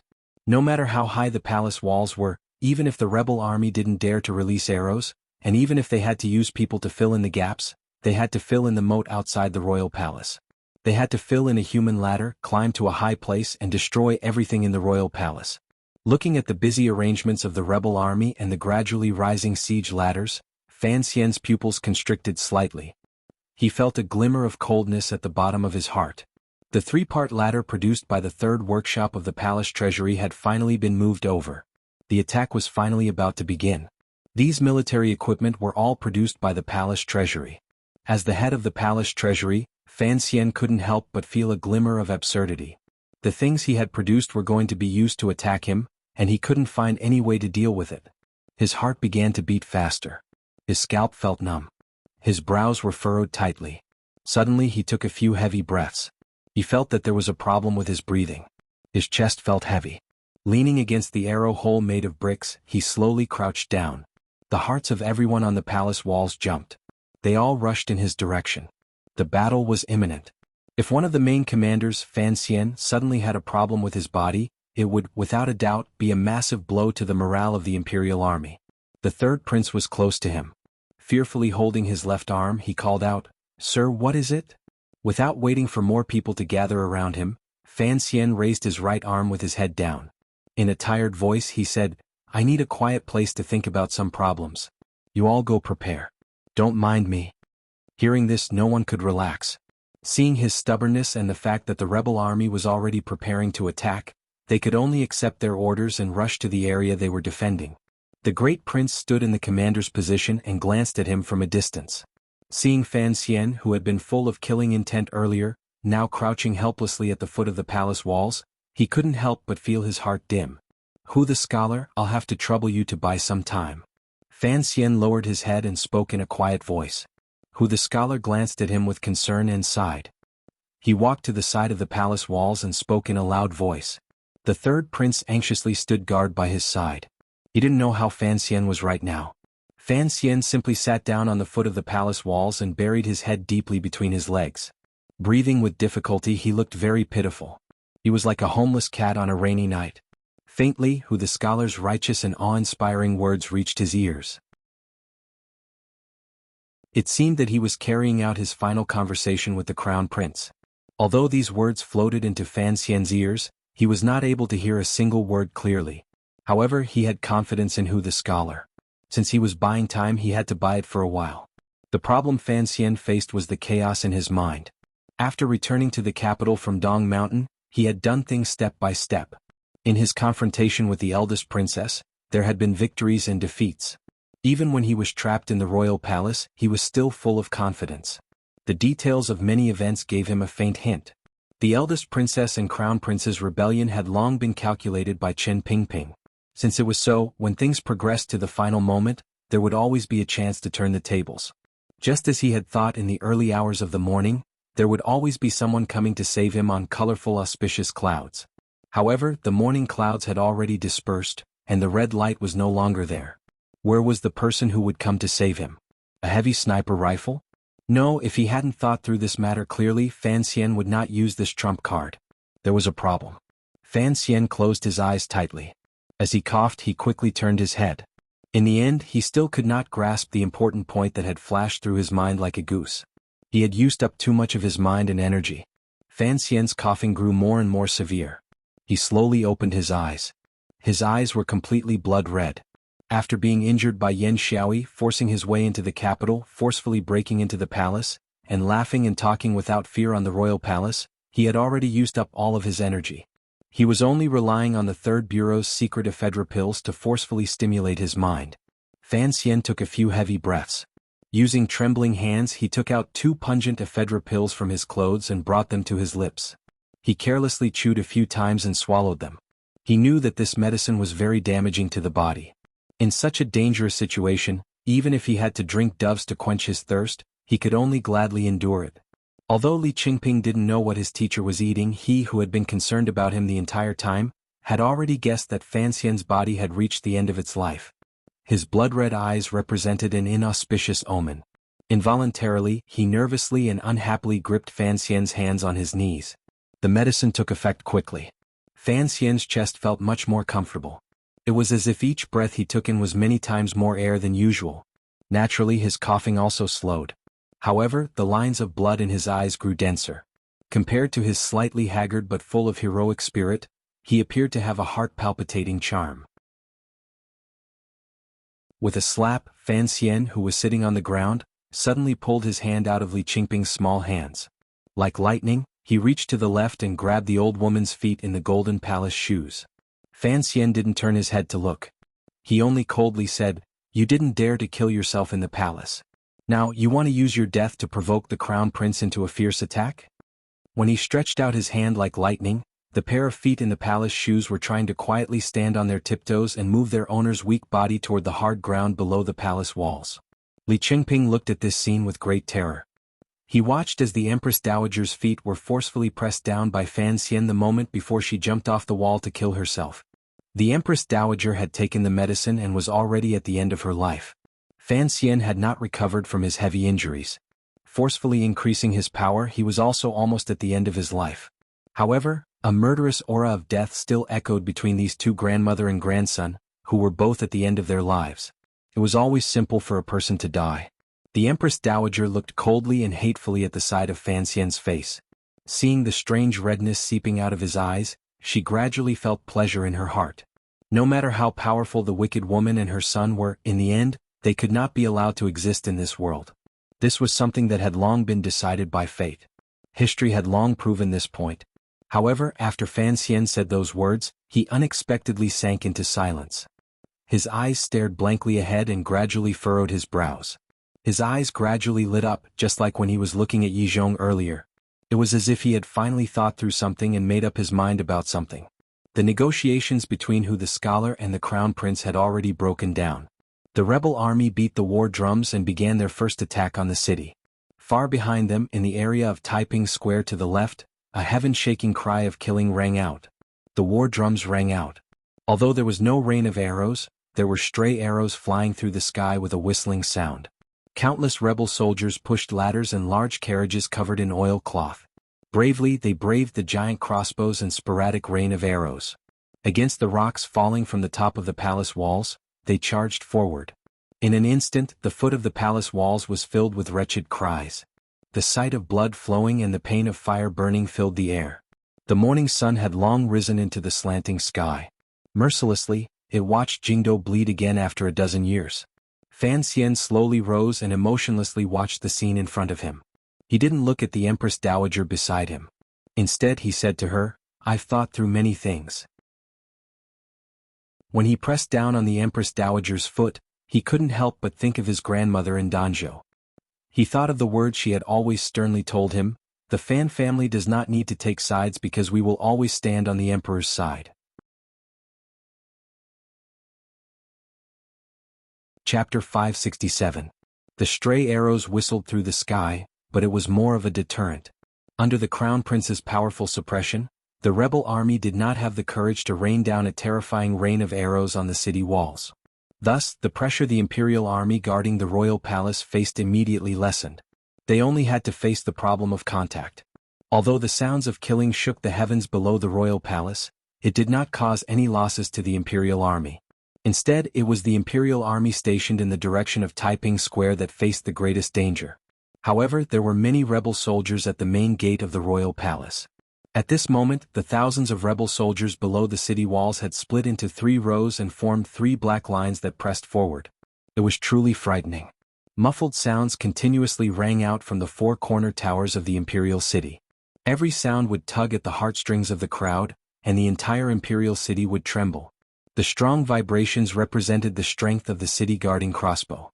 The giant crossbow bolts pierced through the air like black light and mercilessly stabbed into the rebel army's formation. Countless bursts of blood blossomed and the ground was covered in sticky meat paste. However, there were only 4 city-guarding crossbows, and there were only 2 on the left and right side of the square.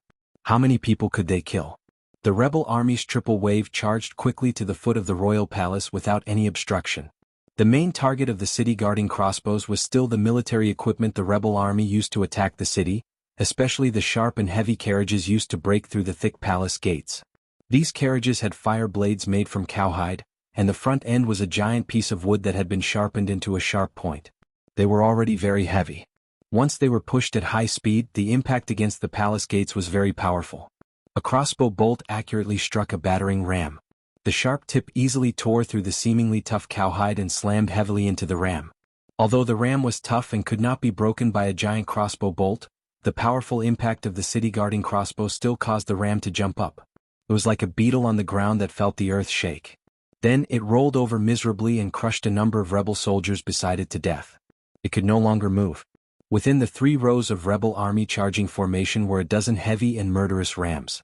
The moment the attack began, the 2 city-guarding crossbows fired with all their might and successfully destroyed 3 of the rams. However, the city-guarding crossbows took too long to reload, and the rebel army's charge came very quickly. In an instant, most of the rams had passed the line of fire of the city-guarding crossbows and neared the 3 main gates of the royal palace. The rebel soldiers shouted in unison, pushing the battering ram as they charged forward with all their might. With a number of teeth-numbing sounds, the rams finally successfully crashed into the thick palace gates. The main gates of the Qing royal palace were very thick. Under such a terrifying crash, they still shook violently. The hinges of the door creaked as if they were about to fall apart. The 4 giant door bolts, which were arranged from top to bottom, were bent out of shape.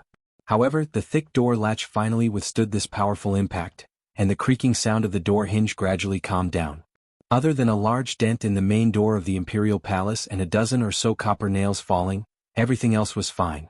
At least in this attack, the main gates of the Qing royal palace still appeared sturdy and unbreakable. However, the rebel soldiers did not have a trace of a strange expression. Under the stern yells of their superiors, they quickly pulled the first wave of rams away from the palace gates. The rams in the second wave had already passed through the sparse arrows of the imperial soldiers on the city walls. They had escaped the powerful city-guarding crossbows that, like old people, only moved once in a while, and crashed viciously into the palace gates. There was another loud crash.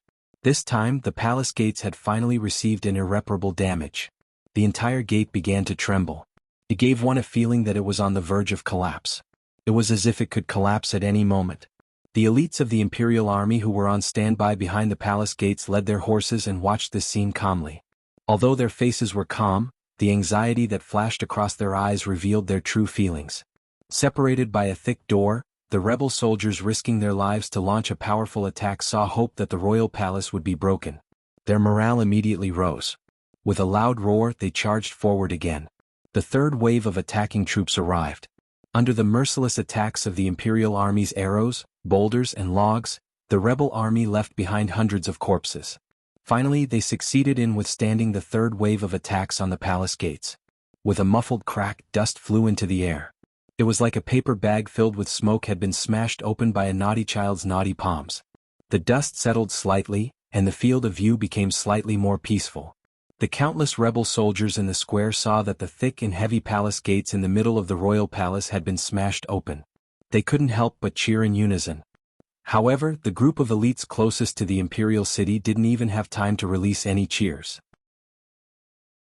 Even the excitement and joy on their faces were immediately replaced by shock and anger.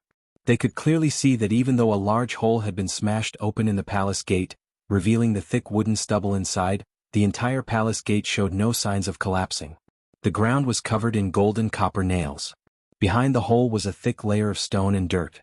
There was not a single gap to be seen. The people in the royal palace had blocked the palace gates. Did they not think of leaving a way out for themselves? At this moment, what was the difference between the royal palace and a large tomb? A rebel army officer roared wildly and led the attacking soldiers beside him into the hole. Although there wasn't much space, even if they had to dig open this palace gate. Military orders were like mountains. The Qing soldiers were never cowards who feared death on the battlefield. A long black spear pierced out like lightning from the only gap above the stone and dirt. It pierced the officer's throat and fresh blood sprayed out. Below the royal palace, 10 paces behind the piles of fake mountains and broken stones in the long palace gates, 300 imperial soldiers calmly and nervously watched for any movement in the palace gates. Their commander had already led a small group in. At this moment they had the advantage of the terrain. There was no reason for the rebel soldiers to attack so easily. Above the royal palace, the great prince watched coldly as the rebel soldiers' attacks grew stronger and stronger. He raised his right arm and brought it down viciously. The soldiers at his side accepted the order and quickly waved the yellow flag in their hands. Along the line in front of the royal palace, the hundreds of imperial soldiers on the palace walls moved at the same time. They lifted the sack at their feet and carefully tore it open. They then scattered it toward the heads of the rebel soldiers, who were no longer within the range of the crossbows. The slightly yellow powder was like dirty snow as it scattered down. In an instant, it enveloped the thousands of rebel soldiers closest to the royal palace. The rebel general paled in shock. He thought it was poison from the Overwatch Council and ordered his subordinates to be careful. It was not poison powder. The third bureau was not Fan Xian's tofu shop. They did not have the ability to produce so much poison. This yellow powder was all crude gunpowder that Fan Xian had ordered taken from the bottom floor of the square building before the imperial soldiers entered the palace in the early hours of the morning. The royal palace had never made preparations to welcome a powerful military attack, so there was no hot oil or anything that could be burned. If it were not for the commissioner of the Overwatch Council, Fan Xian, standing on their side, the battle to defend the city would probably have progressed unusually miserably. The great prince glanced at Fan Xian, who had been calmly watching the rebel army camp in the distance, and gently nodded his head. Fire. The face of the trusted officer who had been following the great prince was full of ruthlessness. He gave the order in a loud voice to all of the imperial soldiers on the royal palace walls. The previously sparse rain of arrows on the royal palace walls suddenly exploded with the most concentrated rain of arrows since the start of the battle. Furthermore, these arrows all carried a red light. It was like the inauspicious color that Qin Heng's valiant general saw before he died under Xingyang Gate. The fire arrows arrived below the walls in an instant. They did not need to be precise. They only needed to shoot into the powder. The sky was beautiful. The autumn sun had risen and the weather was gradually warming up. The morning wind had already left.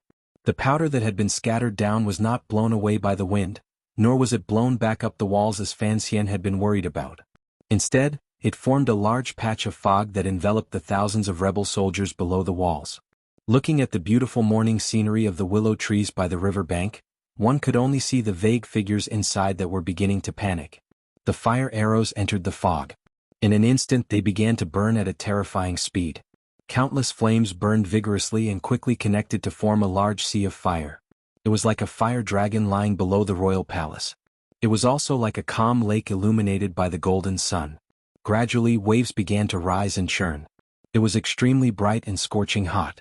It actually covered the light of the sun in the sky. What about the people in the fog? They howled wretchedly and burned, turning into countless pitiful people on fire. They desperately tried to run out of the fog.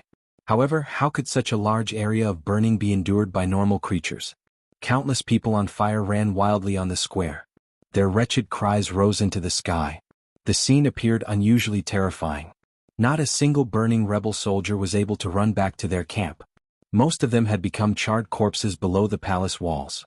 Some of the burning people on fire only had time to run to the square before falling to the ground with a splat. With the remaining flames and rising smoke on their bodies, they twitched endlessly. Such a scene was extremely tragic. The rebel army camp in front of the buildings in the distance was in a state of panic. Even the Qing army, famed for its strict military discipline, felt fear at this moment. No one had thought that the imperial soldiers guarding the city would have such a terrifying method. The crown prince's face was ashen while the old Qin master looked coldly at the palace walls. Slowly he said, "Only Fan Xian could do such a ruthless method." The smell of burning in the square stimulated everyone's state of mind. Even the imperial soldiers on the palace walls felt a glimmer of fear and helplessness. Looking at the terrifying scene below, some people's lips turned white. They wondered if those charred corpses had all been killed by them. After such a destructive attack, the first wave of rebel soldiers who entered the palace returned dispiritedly.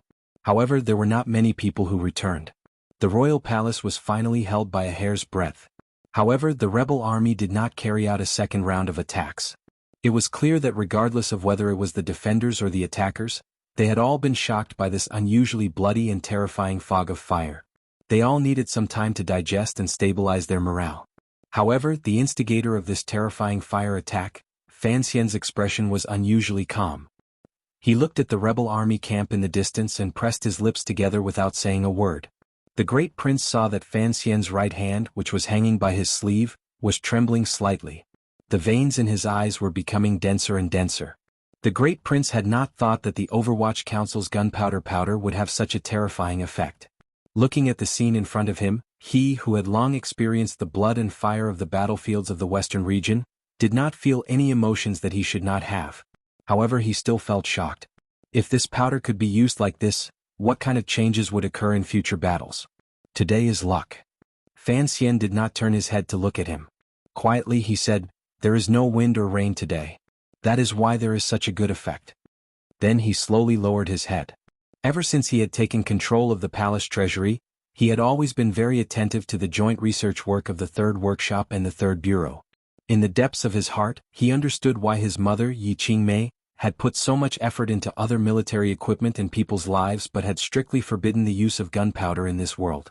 Even when he had saved Xiao En in Shangjing, the Overwatch Council had only provided one cart of gunpowder. The use of gunpowder in this world was still very clumsy. It was even worse than the self-made firecrackers in his previous life. In this world, only Fan Xian knew that even wood shavings flying through the air could cause a large explosion, much less gunpowder powder. Fan Xian couldn't help but worry whether the scene today would open Pandora's box for this land. After a moment he immediately felt relieved. The palace treasury's steel craftsmanship was not up to standard. There was no need to worry about the arrival of the era of firearms. Furthermore, just as he had said to the great prince, the main reason why the fire protecting the city had such a large effect was because the heavens were on their side. His luck was as strong as before. As for the wretched scene in front of him, Fan Xian actually felt his heart palpitate. Since he was young he had seen countless corpses and had personally killed countless people. But, when he personally saw so many charred corpses appear in front of him, he still felt waves of the urge to vomit. This was a battlefield, a true battlefield. It was precisely because of this that Fan Xian was even more determined to win. If a person came to this world with some kind of mission, he believed that his mission was the agreement with Haitang. If he wanted to reach that agreement he had to survive today. Using a knife to kill was still killing. Using a gun to kill was still killing. Using gunpowder to burn people to death was also killing. Other than being a bit more terrifying and ugly, there was not much difference. After all, the rebellion this time belonged to a civil war. The two sides fighting were the elite troops of the Qin kingdom. The scene just now made too many people feel a chill in their hearts. The rebel soldiers returned to their camps to lick their wounds, preparing to once again carry the resentment of revenge and begin an even more powerful attack. The expressions on the faces of the imperial soldiers on the city walls were complicated. Many of them didn't even dare to look at the black-clothed Sir Fan Jr. standing coldly on the city walls. The smell of burning and the remnants of fire were still burning in front of the royal palace. The vermilion palace walls and the green bricks on top of the walls were all burned with streaks of color. It looked like this beautiful and solemn royal palace had been ruthlessly slashed with countless scars by a knife. The great prince looked at the scene in front of him and slowly swept his gaze over the imperial soldiers on the city walls. In a steady and firm voice he said to all sides, "This is war. Remember, those below the walls are rebels. If we allow them to break into the royal palace, the Qin court will descend into darkness. The people will never have a chance to rise again. You will all be crushed to pieces." "What is below the walls? Is the enemy?" the great prince shouted in a stern voice. You are all soldiers who have followed me back from the west. Why have we worked so hard to fight the Hu people on the grasslands? Everything is for the Qing kingdom. Those enemies want to destroy the foundation of the Qing kingdom. They are no different from the barbaric Hu people.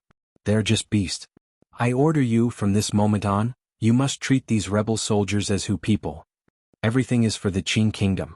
The emperor is watching you from above. These were not hot-blooded words, but coming from the commander's mouth, they had a surprising effect of comforting people's hearts. The eyes of the imperial soldiers on the city walls gradually lit up, no longer as dim and lost as they had been earlier. For the Qing kingdom. Everyone on the palace walls cried out. Even the third prince, who was standing by Fan Xian's side, was no exception.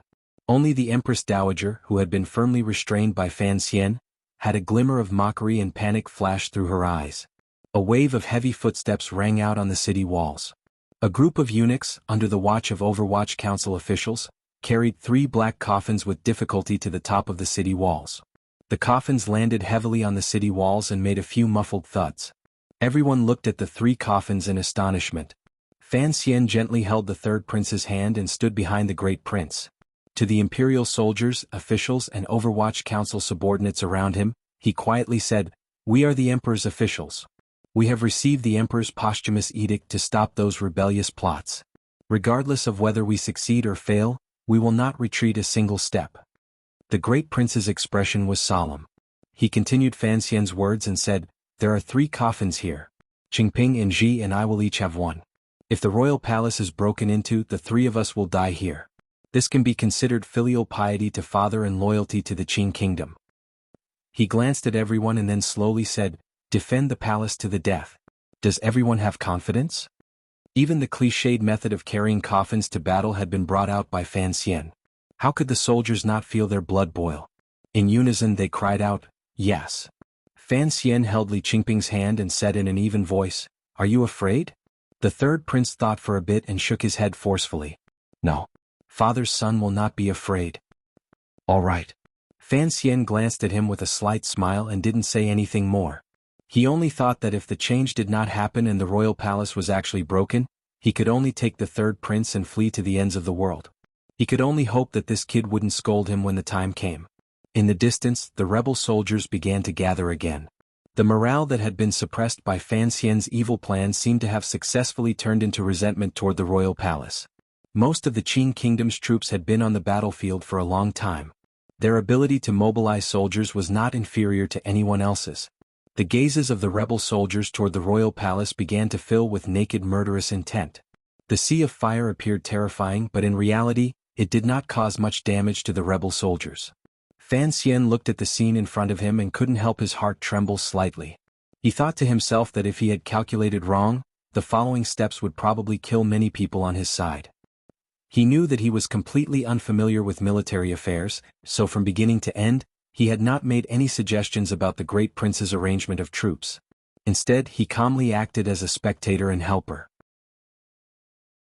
At this moment, he was going to make an unusually daring suggestion. "How many imperial soldiers do we have left?" 2,700. "Basically, we haven't lost much." Fan Xian tilted his head and listened as the sounds of fighting in Taiping Square grew quieter. He furrowed his brows slightly and said, "Do you think we can hold it?" The great prince's sword-like brows were smeared with a layer of murderous intent. Straightforwardly he said, "Even if father personally led troops, we wouldn't be able to hold it." A glimmer of self-mockery suddenly flashed through the corners of his lips. "The disparity between us and the enemy is too great. If the Western Expedition Army had not been disbanded by father, even if I only led 1/3 of the Western Expedition Army, I would still dare to fight a decisive battle against the rebel soldiers below." The great prince took a deep breath. "However, don't worry. Even if we lose, we won't lose so badly. The generals and soldiers under my command have all eaten Hu people's meat and drank Hu people's blood on the grasslands. The Qin family, it has been 20 years since the old man personally led troops. The soldiers of the Jingdo garrison are extremely lazy. The only one is the Dingzhou army." Fan Xian cut him off and said, "In that round of attack and defense just now, I noticed a problem." "What problem?" Fan Xian moved closer to the great prince's ear and quietly said a few words. "What are you thinking about?" A cold light flashed through the great prince's eyes. "I'm thinking about gambling." Fan Xian lowered his head and faintly said, "We no longer have any trump cards in our hands. If we continue like this, we will eventually die." The great prince furrowed his brows and said, "War is not child's play. What you're saying is too absurd." Fan Xian smiled bitterly. "It is indeed absurd. However, I truly can't think of any opportunity to turn the tables." He turned his head and glanced at the 3 coffins glowing with black light. His gaze gradually became determined. He still had a trump card, but he had not seen everyone's trump card clearly. No matter what, he would not use it. The great prince was silent for a moment and then suddenly said, "How do you want to gamble? Dig up the rocks at the palace gates." Fan Xian raised his face and looked through the slightly warm air of the square at the commander of the Dingzhou army, Yi Zhong, who was quietly saying something to the second prince. His gaze narrowed slightly. "We should be prepared to charge out at any moment and give ourselves a chance." He then smiled warmly and said, "Give the world a surprise." Coincidentally, Yi Zhong, who was in the middle of a secret discussion with the second prince, seemed to feel the gaze from the palace walls. He raised his head and glanced back with unusual calmness and coldness. Ahem, when the great prince said this is war, I almost couldn't resist writing that all is fair in war. Everyone should know that I am the worst at writing these things. When I first conceived of Qing Yu's year, I made a great wish that I would try to learn and improve my abilities in this area. I am still not very good, but please see my progress and hard work. P.S. I don't know who wrote the KFC's Qing Yu's year review in the book review section. I just thought it was very funny. I don't know if that book friend knows me in real life, but most of his spoilers are definitely wrong. I was mad and changed the wrong words 3 times. It is now 6:08. To the friends who subscribed earlier, I apologize. Recently there have been too many wrong words. No matter how mad I am, this is the 4th time I've changed the wrong words. I've actually changed them before, but there are still so many. This is 6:09. Sorry.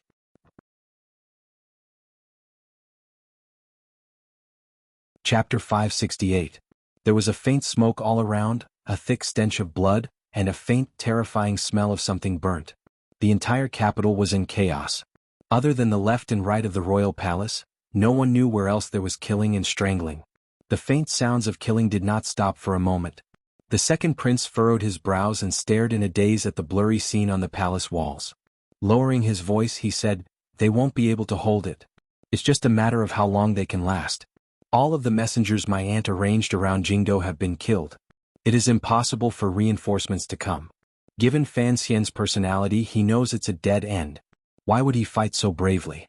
If it were any other time, he would have run a long time ago." Yi Zhong's armor was heavy and old and suffused with a dim light. This important figure in the Qing military glanced at his son-in-law. His eyes flashed slightly. Slowly he said, "There are so many people in the palace. How can he run?" Everyone admitted that if Fan Xian led the Overwatch Council people and ran as soon as he saw the situation was not right, it would be difficult to dig him out in Jingdo, where hundreds of thousands of people lived, even if the eldest princess had many soldiers under her command. Everyone acknowledged Fan Xian's tyrannical strength and ability to escape. Yi Zhong was silent for a moment and then said, "Since Fan Xian isn't running, then he must have something to rely on." The second prince's expression calmed.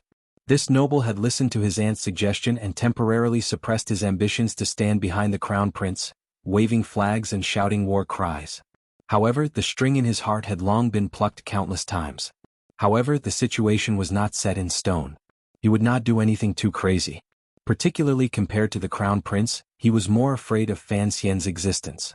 Fan Xian's attack on the second prince was not only a blow to his strength, but also a great blow to his spirit. The second prince took a deep breath and said, "Fan Xian will always pull out his trump card at unexpected times. I have never underestimated him." Yi Zhong suddenly coldly cut him off. "However, we can no longer preserve our strength. The great prince is leading thousands of imperial soldiers to defend the royal palace to the death. He also has the Overwatch Council's secret support. His strength is much more tyrannical than we originally thought. As for Taiping District, if we don't go all out to attack, I'm afraid there will be variables if we drag on." The second prince slowly lowered his head and thought about something in his heart. This time, the Qin and Yi families had formed a rebel army to surround the palace. Nominally, they both supported the crown prince's succession. Everyone knew, at least for now, that the Dingzhou Yi family belonged to the second prince. Thus, in the numerous attacks since the morning, the Yi family had not used their full strength. In the direction of Taiping Square, they were particularly careful because they were worried that they would lose too much of their strength. It was precisely because of this that the rebel army's attacks were not continuous. And all of this was something that the second prince had tacitly agreed to. Yi Zhong glanced at his son-in-law and said in a deep voice, "I trust that Fan Xian has already seen this. I think he will immediately use this to drive a wedge between you and the crown prince. At this juncture, please put aside your past thoughts and first help the crown prince enter the palace." The second prince took a deep breath. A warm smile rose to his face as he nodded. Father-in-law is right. We cannot give Fan Xian any opportunity to use. If the crown prince and I continue to be suspicious of each other, it will only make the three brothers in the palace happy. He turned his head to glance at Yi Zhong and solemnly said, "Have the crown prince and old Qin master attack without worry. I'll go to the central camp and ask for the crown prince's instructions." Yi Zhong furrowed his brows slightly. He knew that the second prince was going to use him as a hostage and use his safety to ensure the unity and will of the tens of thousands of rebel soldiers. He was not going to give Fan Xian any opportunity to use them. It's too dangerous. The commander of the Dingzhou army slowly closed his eyes. As the deputy general, I should go to the central camp to give orders. I'll just take a few trusted soldiers there. The Dingzhou army will be handed over to your highness to deal with. As for all matters regarding the attack on the city, the central camp will send out military orders. There won't be a situation where it is difficult to deliver military orders. The second prince paused. A moment later, he was moved and said with concern, "Father-in-law, be careful." Just as the second prince and Yi Zhong expected, seeing that the Dingzhou army was preserving their strength, Fan Xian would not let go of this opportunity to sow discord. Standing on the top of the city walls and gazing at the rebel army's central camp, he once again began to call out to the crown prince. At this moment, the attack below the city walls was particularly urgent. The sound of drums was like thunder. Cries for killing rose from all directions. There were rebel soldiers climbing up ladders and beginning to brave arrows and rolling stones as they climbed toward the top of the city walls. It was at such a tense moment and in such a noisy and dangerous environment that Fan Xian's every word was branded into the ears of all of the rebel soldiers and Qin family generals. He only called out one thing toward the bottom of the palace walls, "Old thief Qin, so many of your people have died. Does it not hurt?" There was not a single word that mentioned the Yi family or the Dingzhou army. However, bodies were scattered across the square. The charred remains of the terrifying rebel soldiers still gave off a nauseating smell. As long as one was not blind, one would notice that the people who had died in these waves of attacks were mostly Qin family soldiers and two subordinates of the Jingdo garrison. Dingzhou had not suffered many losses. After these words were said, the leaders of the rebel army's central camp were all surprised. The crown prince smiled slightly and said to the generals beside him, "Only an idiot would believe such childish sowing discord. Even a blind person could hear Fan Xian's intentions in such an open provocation. Only an idiot would foolishly fall for his trap and begin to suspect each other's intentions." Although the crown prince and second prince had once fought to the death in court, after experiencing the Dong Mountain incident and under the eldest princess' gentle and powerful suppression, they had no choice but to work closely together. The two Li princes were not idiots. They knew that they had to maintain a semblance of unity and cooperation. However, no matter how simple a plan was, when it was turned into direct words and landed in everyone's ears, it would have some effect on people's emotions, particularly the generals of the Qin family. Although they knew what Fan Xian wanted to achieve, they still couldn't help but feel a glimmer of anger. Since the beginning of the attack, it had always been the Qin family fighting the main force. The Dingzhou army had basically stood to the side and watched coldly. How could the Qin generals feel comfortable? After taking the flag and returning, Gong Dian, who had been standing 2 riders away from the crown prince, began to have an unnatural expression. It was as if he felt a glimmer of shame. Everyone had seen the Dingzhou army's behavior and knew that Yi Zhong and the second prince were certainly planning something in their hearts. Although it would not have much of an impact on the major event, the Qin family would certainly be furious. The crown prince glanced warmly at Gong Dian and said, "Fan Xian knows that he has already entered a dead end, which is why he would do such senseless actions. As the saying goes, one should not be surprised by strange things. There are only so many people in the palace. I will use the army to suppress them. As long as we do not fall into chaos ourselves, the major event will eventually succeed. I hope everyone will work hard." "Yes, Your Highness." The generals by his side all bowed. They knew that what the crown prince said was the correct path. Using the proper path to win through unusual means. If the correct path was magnanimous and powerful, why care about unusual means? With just a slight mention, the crown prince crushed Fan Xian's words and tossed them away. The generals began to get busy again. The crown prince and the old Qin master said something in a low voice. However, he had discovered this possibility. Li Qingqian felt a slight bitterness in his heart. The group of people below the palace walls were all traitors and immoral. What wouldn't they do? Yi Zhong entered the ranks and bowed solemnly to the crown prince. He reported the battle situation in Taiping Square. His trusted soldiers were far away outside the camp. Although the Qin family would not guard against him, they would not allow him to bring his trusted soldiers in. The old Qin master narrowed his eyes and nodded slightly toward Yi Zhong in greeting. Yi Zhong's expression was slightly dark. He was extremely calm. The siege continued. Arrows flew past in all directions. The sound of killing did not stop. There were already clear casualties among the imperial army. However, the royal palace was tall. The palace gates were filled with mountain rocks and sand so they could still hold. Fan Xian narrowed his eyes as he watched the deaths happen in front of him. He didn't know what he was feeling. At this time, the great prince had already tidied up his light armor and removed the long sword at his waist. He took the long knife he had used to dominate the battlefield from his trusted soldier's hands and silently walked past behind him. Fan Xian suddenly stretched out his hand and grabbed his shoulder. In a low voice he said, "It's better if I go. I admit that you are very powerful, but leading soldiers to charge is not an assassination by one person." The great prince furrowed his brows and said, "It's better if I do this kind of thing. Watch the top of the palace walls. My mother's life is in your hands." Fan Xian was silent. He knew he would not be able to persuade this brother of his who was about to go into battle. The great prince looked at him and suddenly said, "I wonder if I've gone crazy. To think that I'm going to take these hundreds of people to charge into the camp without knowing anything." He laughed bitterly and spat on the ground. "After I die, if you can escape, remember to burn some paper money for me every year." Fan Xian smiled bitterly. He knew that the custom of the Li family was to burn paper money. Hearing these words, he couldn't help but pat the great prince's shoulder. A moment later he didn't say anything. He only squeezed out, "Big brother, be careful." Hearing the word "big brother," the great prince laughed brightly and said, "To suddenly have you admit that I am your big brother at the moment of death is not bad." The great prince knew that Fan Xian didn't even want to acknowledge his father, yet he was willing to acknowledge him as his big brother. There were true emotions within. Fan Xian turned his head and watched the great prince and the imperial army members who were ready and waiting to go into the distance. He watched as they gently stroked the remaining 200 or so war horses in the royal palace. His gaze gradually grew gentle. He knew that if he lost this gamble he might have a chance to turn things around. However, these people, as well as most of the people in the palace, would pay with their lives for his gamble. "If you all die, I will use a few years to kill everyone in the Li family to avenge you," Fan Xian said to himself in his heart. Fan Xian thought to himself. His gaze slowly swept past the top of the palace walls and the bottom of the palace walls. It swept past the imperial soldiers who were bravely resisting the rebel army. He looked at the Overwatch Council's trusted aides who held fast to the crossbows and were responsible for various communications. He looked at the scholars Hu and Shu, who stood with pale faces in front of the palace walls. Shu Wu's white beard floated in the wind and was disheveled.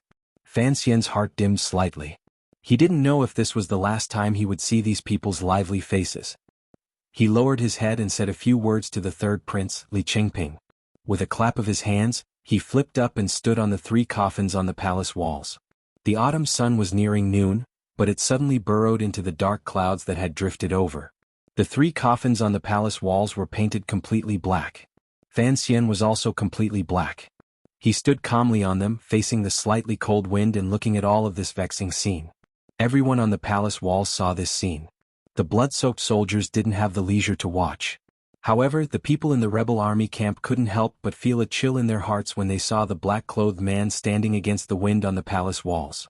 From the start of the battle until now, Fan Xian's little tricks had not had much effect. After Yi Zhong met with the crown prince, there were finally some small changes in the rebel army camp. The entire rebel army camp began to slowly and methodically change formations. The Dingzhou army had to replace the old Qin family and take on a portion of the responsibility of the traitors. This was the scene Fan Xian wanted to see. He watched all of this and found that although the Qing army was well trained, the Yi and Qin families rarely cooperated. When they changed formations, a few gaps finally appeared on the battle lines. The Dingzhou army was still far from moving into position. The Qin family still occupied the center. It was only the spiderweb-like alleys on the upper left that revealed their openings.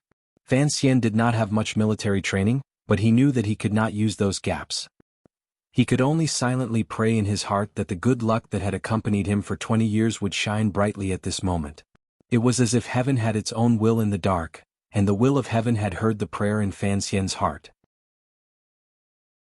Just as the rebel army's formation change was slightly chaotic, the urgent sound of horse hooves filled with murderous intent finally came from the long street near the gap. Fan Xian's spirit rose. Focusing his gaze became very cold. It was not reinforcements. It was Qin Heng. After experiencing the cruel attack at Xinjiang Gate, Qin Heng, who had personally experienced the Nanzhao War and was a general behind a family of generals, finally relied on his powerful 5,000 riders to break through the combined attack of the Overwatch Council and Imperial Army riders. After a delay of 2 hours, he finally arrived at the royal palace. In an instant, it could be seen that Qin Heng's subordinates had already charged to the end of the street. It could be seen that the riders were covered in blood and wounds. Of the 5,000 riders, only 3,000 remained. One could imagine how tragic the attack at Xinjiang Gate had been. The tip of Fan Xian's heart ached like it had been pierced by a needle. He knew that his most loyal Overwatch Council subordinates had probably suffered heavy losses at Xinjiang Gate. No one knew how many had died or been injured. As for the group of Imperial Army the Great Prince had sent out, presumably, they had been completely wiped out. A bitter taste of blood rolled between his lips and tongue. After 2 coughs, Fan Xian stared with blood-red eyes. He knew that while the tyrannical ephedra pill had forcefully raised his realm, it had also deeply injured his heart meridians. He only stared at the opening and watched as the group of riders led by Qin Heng appeared in front of everyone's eyes through smoke and blood. "Do it." He covered his bleeding lips and spoke indistinctly. Although the order was unclear and his voice was very low, the member of the Qinian unit, who had been waiting by his side the entire time, did not hesitate at all. He raised his right arm and pulled with all his might. The signal arrow in his hand shot into the sky. In the dark and gloomy sky, it exploded into a beautiful firework. From last night until now, it was the second firework in Jingdo. The moment the signal went out, waves of strange sounds rang out from the private residences behind the square in front of the royal palace, attracting the attention of many people. In the middle of the 3 streets to the front and left, a rush of horse hooves suddenly rang out. Qin Heng's riders had already arrived, so where did the sound of horse hooves come from? Who were these determined and hurried riders, who were even faster and more murderous than the Qin family's blood-soaked riders? Like 2 gusts of wind destined to meet, the riders charging toward the square along the 2 roads at the same time finally met at the intersection of the 2 streets and collided violently and suddenly. There were not many riders hidden in the dark, but they carried with them an aura different from that of normal Qing soldiers. Not only was there a murderous aura, but there was also a sense of the cold underworld. Their entire bodies were covered in black armor. It was as if not even a glimmer of light would be reflected. It was as black as ink. The Overwatch Council's Black Knights were rumored to be the riders with the greatest killing power in the Qin kingdom. However, not many people had seen their method of battle or their great strength. Within the Qing military, many people expressed a disdainful attitude toward the Black Knights. They thought that Chen Pingping, that old dog, could not train iron-blooded riders. Today this mysterious Black Knight troop finally collided with the elite riders of the Qin kingdom. Furthermore, they used blood-like facts to tell everyone that in terms of the quality of riders, the Black Knights would always be the most valiant. The sudden appearance of the Black Knights was outside of everyone's expectations. A glimmer of excitement flashed through the old Qin master's eyes. At the first moment he discovered the problem. A cold light flashed through his eyes again. No one knew how Fan Xian had hidden this group of riders among the private residences behind the rebel soldiers. No one knew how this all-black group of dark riders managed to do it without making a single sound. Qin Heng led the riders and sped past the intersection of the street. He then saw the black, heart-palpitating figures of riders charging toward him from the other side of the road. There were too few people in this group of Black Knights, only 200. If the Great Prince was still on top of the palace walls, he would certainly guess that this was the group Fan Xian had sent out of the palace last night. It was the group led by the deputy commander of the Black Knights, Jinggu, who had disappeared without a trace for a long time. Although there were only 200 people, this group of Shadow Knights seemed to have 2,000 people. No, it was more like one person was fighting.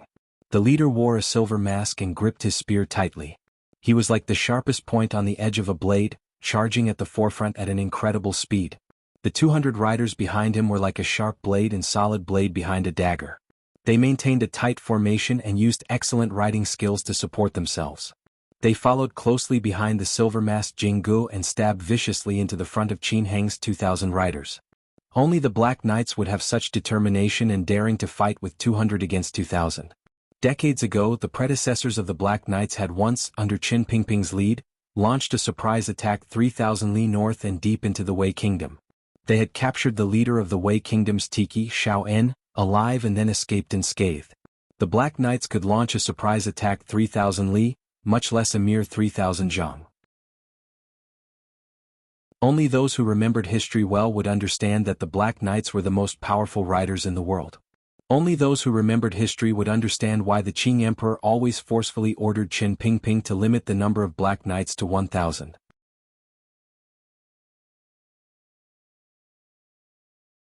Chapter 569. Because it was difficult to write, it was a bit slow. The contents of this chapter satisfied my long-suppressed desire for a story. I wrote what I wanted to write. I am very pleased. At the T-junction, the two groups of riders who were going to use their collisions to decide life and death, swept out of their respective alleys like two gusts of wind. In the empty space in the northwest corner of the square in front of the palace, they collided together viciously. In the instant before the collision, the black cavalrymen who were charging forward at high speed were fully armored. They held the reins in one hand and did not hold any swords or spears in the other. Instead, they held their crossbows horizontally. Before anyone could react, they pulled the trigger. The Qin Kingdom's riders were skilled in the art of mounted archery. In such a head-on charge, they were usually used to facing each other with knives and spears. Basically, no one would use crossbows to charge. The crossbows themselves were heavy. Furthermore, in such a short distance, if one's movement was slightly slower, the two sides would probably collide before the crossbow could be fired. However, the Black Knights were different. From the first day they entered the Overwatch Council, they had developed this habit. Holding the crossbow with one hand, they remained steady. More accurately speaking, the nearly 1,000 Black Knights of the Overwatch Council were, in reality, a powerful mass assassination and surprise attack weapon. The sound of the arrows breaking through the air rang out. In such a short distance, hundreds of sharp and poison crossbow bolts all shot out. They did not give the riders suddenly coming from Xinjiang Gate any chance to resist. After countless muffled sounds, countless riders in the front of the riders suddenly coming from Xinjiang Gate were hit by the crossbow bolts and fell tragically from their horses. However, some persevered on their horses and pulled out knives. With a wild roar, they hacked at the riders coming closer and closer. The Black Knights abandoned their crossbows and pulled out knives from under their saddles. With a backhand slash, the knife turned into a snowy light and directly chopped off the rider's head. 200 Shadow Knights performed the same action at the same time. They abandoned their crossbows cleanly, drew their swords with the force of mountains and rivers, and slashed at the enemy's head with a soul-stirring slash. 200 men neatly performed such a difficult attack, and it looked extremely beautiful on the battlefield. On one side was the group of rebel riders who had bitterly attacked Xinjiang Gate. After being strangled for a long time by over 1,000 Overwatch Council subordinates and Imperial soldiers, they had finally managed to clear a path and arrived with great difficulty in front of the royal palace. On one side was the mysterious Black Knights who had endured silently for a long time and built up their strength. Once the commissioner gave the order, they would deliver the Overwatch Council's most powerful attack. The momentum, spirit, and physical strength of both sides were originally not that far apart due to the current situation. However, the gap was suddenly pulled to a point where it was impossible to bear on the battlefield. The 200 Black Knights were like a heated knife. They charged into the Qin family cavalry with incomparable sharpness. They easily and happily cut open a large hole in the formation of the cavalry that had reached into the square of the royal palace. Following the countless spurts of blood and corpses falling from their horses, the Black Knights successfully broke through the Qin family cavalry. They separated Qin Heng and the 300 riders from the main group, making them an isolated army. The Black Knights' riding skills were superb. Amidst their speed, they successfully changed their formation. The entire group suddenly scattered. The riders charging at the very front pulled on the reins to the right. Relying on their extraordinary speed and powerful momentum, they blocked off the main group of riders behind them. The remaining 100 or so Black Knights stabbed to the left like a pack of wolves. They quickly picked their targets and pressed close to where Qin Heng was in the vanguard camp. They stuck closely together and used the knives in their hands to bite and kill. In an instant, the vanguard camp Qin Heng was in had suffered heavy casualties. The hearts of the main group of riders in the back had been shaken by this thunderous attack. For a moment, they were unable to charge forward to help. Although there were many rebel soldiers in the square, there was still a distance between them. Particularly as the rebel army was changing their formation, the situation was slightly chaotic. Looking at the Black Knight's lightning-like speed, no one knew whether or not they would be able to completely kill these hundreds of riders when the main group came to surround them. The hooves of the horses were like thunder. The horses under the Black Knights silently advanced with all their might. The horses under the Qin family riders neighed and ran wildly, just like the mood of their masters on their backs. The speed of the Black Knights' pursuit was too fast. In a moment, they had chased Qin Heng's vanguard camp into the square for some distance and separated from the main group behind them. This scene was truly frightening to watch. There were rebel soldiers all around them. The old Qin master and Yi Zhong had long reacted. They ordered the rebel soldiers to quickly close up the gap in the northwest. They had to make contact with Qin Heng before the Black Knights succeeded. If they allowed the tens of thousands of rebel soldiers to successfully surround them, no matter how tyrannical the Black Knights were, only death awaited them. Even if the Black Knights successfully followed Fan Xian's orders to kill Qin Heng, they would probably still die in the end. However, the Black Knights, led by Jing Gu, did not seem to consider this at all. Under the gazes of tens of thousands of people, surrounded by countless rebel soldiers, and in the spacious square in front of the palace, they fearlessly chased after the tail of Qin Heng's vanguard camp bravely and somewhat arrogantly. Dust gradually rose. Under the eyes of tens of thousands of rebel soldiers, 100 or so Black Knights chased after hundreds of elite Qin family riders. This kind of decisive stance, this kind of arrogant and disdainful aura, and this heart-shaking scene would remain in people's memories for a long time. In a dragon of dust, hundreds of riders risked their lives in pursuit from the northwest corner of the square all the way to the center of the square. Qin Heng was not a weakling. Otherwise, he could not have become the second youngest commander of the Jingdo garrison after Yi Zhong at the age of 30. He also could not have become the deputy of the Bureau of Military Affairs at such a young age. As for the situation on the battlefield, this second-generation leading figure of the Qin family had, without question, his own wisdom and judgment. He was good at leading troops and reacted quickly. When the shadows of the Black Knights appeared beside his eyes, he immediately made a decision and carried out the first head-on charge. As long as they could stand against the first wave of attacks, the main force in the rear would continue to come. The opponent's mere 200 riders would not be able to affect them at all. However, the battle in Jingdo was truly too different from the killing on the battlefield. The street fighting under Xinyang Gate was also very different from the street fighting described in military books. Qin Heng had never thought that the Overwatch Council, a department that relied on intelligence and assassination, would be able to explode with such power in street fighting and cause the Qin family riders to suffer heavy losses. At the same time, they had used up too much of their morale, mental and physical strength. The most important thing was that Qin Heng had never thought that a mere 200 Black Knights would actually have such a powerful aura, a fast-charging force and an extremely cold-killing method. He had never thought that the 500 riders in the vanguard would not even be able to stand against the opponent's first wave of attacks and be ruthlessly cut in half by the opponent. Qin Heng's heart was cold, but his reaction was strangely fast. He whipped his horse and did not stay where he was to fight against the Black Knights.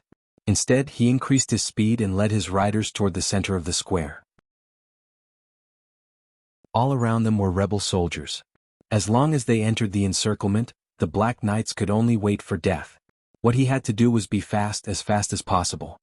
It should be said that Qin Heng's reaction was strangely fast. The training of the Qin family riders was also very effective. Although the Black Knights were like a pack of wolves charging and biting, the vanguard still successfully escaped from the Ding family road into the square. However, the Black Knights were faster and more ruthless. They were not left behind at all. Instead, they faintly formed an encirclement. The silver-masked leader of the Black Knights charged over from the side. He was only 3 horse lengths away from Qin Heng. A cold light shot out of Qin Heng's eyes inside his helmet. The bravery of the Black Knights was beyond his expectations. The other party actually dared to chase him deep into the rebel army's encirclement. It looked like they were prepared to stab him to death even if it meant risking their lives. However, he knew that the Black Knight's ambush had already failed. He knew that his old father would not just watch him die. At the same time, the rebel army's camp change was halfway through. They discovered that Qin Heng was in deep danger. Naturally, they sent out 2 large groups to come to his aid. At the same time, they intended to completely wipe out the Black Knights who seemed to have suddenly descended from the heavens. However, these 2 groups were still some distance away from the Dust Dragon.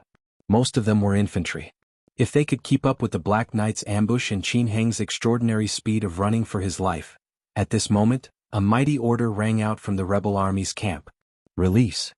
There was the Lord God tablet on the palace walls. The rain of arrows did not have the glory of landing. The soul-stirring scene in the square could not stop the old Qin master's determination. Following this order, countless arrows flew toward the Dust Dragon. The sound of the arrows piercing through the air rang out in a continuous stream. It enveloped all of the riders who were fighting with their lives on the line. They did not care that the Black Knights were chasing their own riders. Qin Heng had long guessed that his father would never have any hesitation on the battlefield.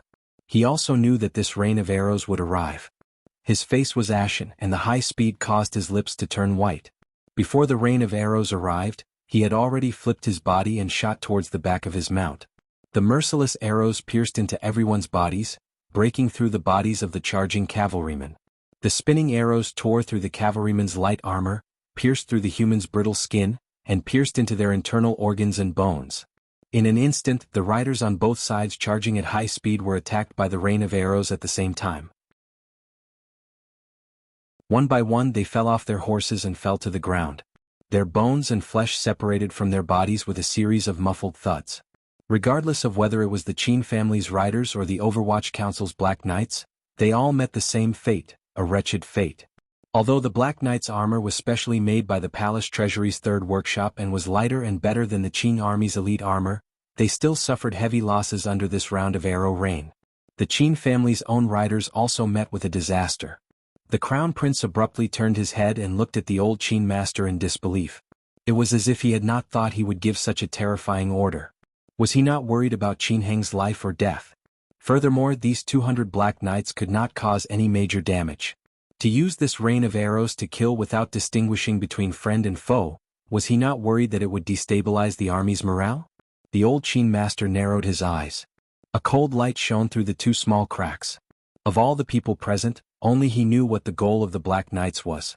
Only he knew that if he allowed these 200 Black Knights to continue their pursuit, the vanguard camp led by Qin Heng would not be able to escape before the rebel army's reinforcements arrived.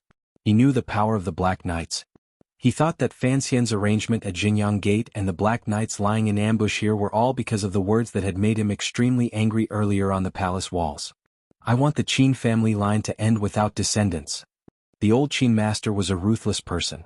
Since Fan Xian wanted to end his line, he would rather do it himself than humbly watch as the people Fan Xian had arranged killed his son. Furthermore, how could the son of the Qin family die so easily? Qin Heng did not die. His mount was covered in arrows. After 2 mournful cries, it fell heavily toward the ground. Because he had been prepared, although he had been hit heavily by the forward roll of the horse after it fell to the ground and the armor on his body even created countless weak sparks because of the friction with the ground, he had already dissipated most of the force. Furthermore, with the cover of his mount, he was not hit by the arrows. There was only 1 wave of arrows and then it stopped. Most of the pursuing cavalrymen had already fallen into pools of blood. Although the Shadow Cavalry had more survivors, they had also lost their mounts and suffered heavy or light injuries. However, they did not panic. Instead, they continued to raise their sabers and charged at the Qin family cavalrymen who had fallen to the ground. At this time, Qin Heng had already stood up. The rebel army reinforcements around him also quickly approached. Jing Gu, the silver-masked deputy commander of the Black Knights, had become the tip of the Black Knight's spear from the beginning of the battle. With the most decisive stance and the fastest speed, he stared fixedly at Qin Heng, not letting him out of his line of sight. As the rain of arrows came, Jing Gu and his horse also received a terrible blow. An arrow very cleverly passed through the armor on his body and slanted into his left shoulder. A streak of blood quickly seeped out. The front legs of the horse under him also weakened and silently fell to the ground. His feet landed heavily on the saddle. In the instant that the rain of arrows stopped, he held the long black spear in his hand and leapt out like a wolf king. Carrying with it a thirst for blood that had been hidden for many years, his power could not be stopped. The distance of 30 feet was covered in a flash. Qin Heng had just pulled his leg out from under his horse and stood up with great difficulty. It looked like his mental and physical strength had been exhausted to the extreme. With the sharp killing intent of the black spear pointed at him, it seemed that he could only wait helplessly for death. But no one would have thought that Qin Heng's body, which looked extremely tired, actually had energy again at this moment. With a fierce shout, he did not turn around but had already pulled out his sword. His entire body quickly began to spin, and like a shadow, he very strangely brushed past the sharp black spear shadow. Jing Ji's spear stabbed out with all his might. He had not expected his opponent to have such an ingenious movement to counter the spear. His entire mind and spirit were focused on this spear. The tip of the spear missed and stabbed viciously into the stone floor of the square beside Qin Heng. With a crack, the stone floor was shattered into countless pieces. In that muffled sound, Qin Heng's body did not stop spinning. In a moment he was close to Jing Ji's body. With a cold huff, his left elbow shot out, and the blade of the sword in his hand sliced toward Jing Ji's neck. One flash, one turn and one slash. Such a clean and efficient three-hit combo was used in such a complicated battlefield situation. Qin Heng was indeed valiant. No wonder the old Qin master had so much confidence in him to let him face the silver-masked Jing Ji's sudden attack alone. At such a close distance, such a vicious slash would probably be difficult for even Fan Xian to block. Jinggu was probably dead for sure. During this soul-stirring chase, the rebel army's attacks on the royal palace never stopped. The heavy carriages that were used to ram into the palace gates still did not know fatigue. They were not afraid of falling rocks or burning the ground. They continued to ram into the 3 palace gates one after another. A loud muffled sound reverberated throughout the royal palace from time to time. It sounded like a soul-shaking drum beat. In the last moment of the strange chase in the square, when Qin Heng's sword was only 3 inches from Jing Ji's neck, a shocking change occurred in the attack and defense of the palace doors. With a loud bang, the heavy palace door in the middle was smashed open. In this instant, all of the rebel soldiers could not believe their eyes. Immediately after, wild joy and excitement took over. The Black Knights had already been defeated, Jinggu was about to die, and the palace doors had already been opened. The scales of victory had, without question, thrown away all barriers. They began to cowardly snuggle up behind the rebel army. Looking at this scene, the crown prince's spirit rose. He glanced at the old Qin master and Yi Zhong beside him and took a deep breath. Attack with full power. Fan Xian stood on top of the black coffin and gently used the tip of his foot to tap a rhythm no one could understand. He watched these fatal changes happen in a flash on the palace walls, but he still did not make a decision. He kicked open the coffin with one foot and took out the heavy sniper rifle inside. Because he was standing higher than everyone else, just as Qin Pingping had once taught him, he could see further than everyone else. He could see some details that no one else had noticed. He saw that the generals of the Dingzhou family were still in the rebel army camp in the west discussing something with the second prince. They gradually moved closer and naturally isolated the second prince's trusted aides on the outside. He saw that in the rebel army camp, Yi Zhong's expression was as calm as usual beside the crown prince, who showed a joyous expression for the first time. However, Gong Dian had lagged a step behind. During the process of the rebel army changing camps and the chaos brought by rescuing Qin Heng, the Dingzhou army gradually changed their formation. Although it was subtle, it was particularly piercing in Fan Xian's eyes, who was looking down from above. If a complicated situation was made up of countless pictures, then in Fan Xian's eyes, these pictures were undergoing changes that no one understood. However, he knew that his gamble would determine the final success or failure based on the changes in these pictures. He tied the Wei Emperor's sword tightly to his back and pulled on the hook the third bureau had prepared for him 2 years ago. Glancing in the direction of the city guarding crossbows, he narrowed his eyes slightly and said, "Get ready." Then he tapped the coffin with the tip of his foot for the last time, thinking, "I still won't use you today." The change in the images suddenly occurred in the next moment. This change would decide the future of the Qin kingdom. It was destined to become something that young historians with a conscience in the future would discuss enthusiastically. The first scene to change was the silver-masked Jinggu, who was about to face death, lowering his head the moment the tip of Qin Heng's sword reached his neck. Jinggu lowered his head. In the time it took for a spark to fly off a piece of flint, lowering his head looked simple, but it was actually extremely difficult. However, he had done it so naturally and quickly. It was as if 500 years ago, Jinggu already knew where Qin Heng's sword would come from and where it would go. He had already simulated it countless times and had long been prepared to meet the edge of this sword. It was this gentleness of lowering his head that allowed Qin Heng's murderous sword to cut across Jing Ji's silver mask and draw out a streak of silver sparks. However, it did not cut his neck. What was even more unexpected was that Jing Ji's spear, which seemed to have poured all of his spirit into it, pierced empty air and broke the stone floor on the ground. It seemed to have a life of its own and quickly bounced back. Following the empty space between his thumb and index finger, it bounced back with a bang.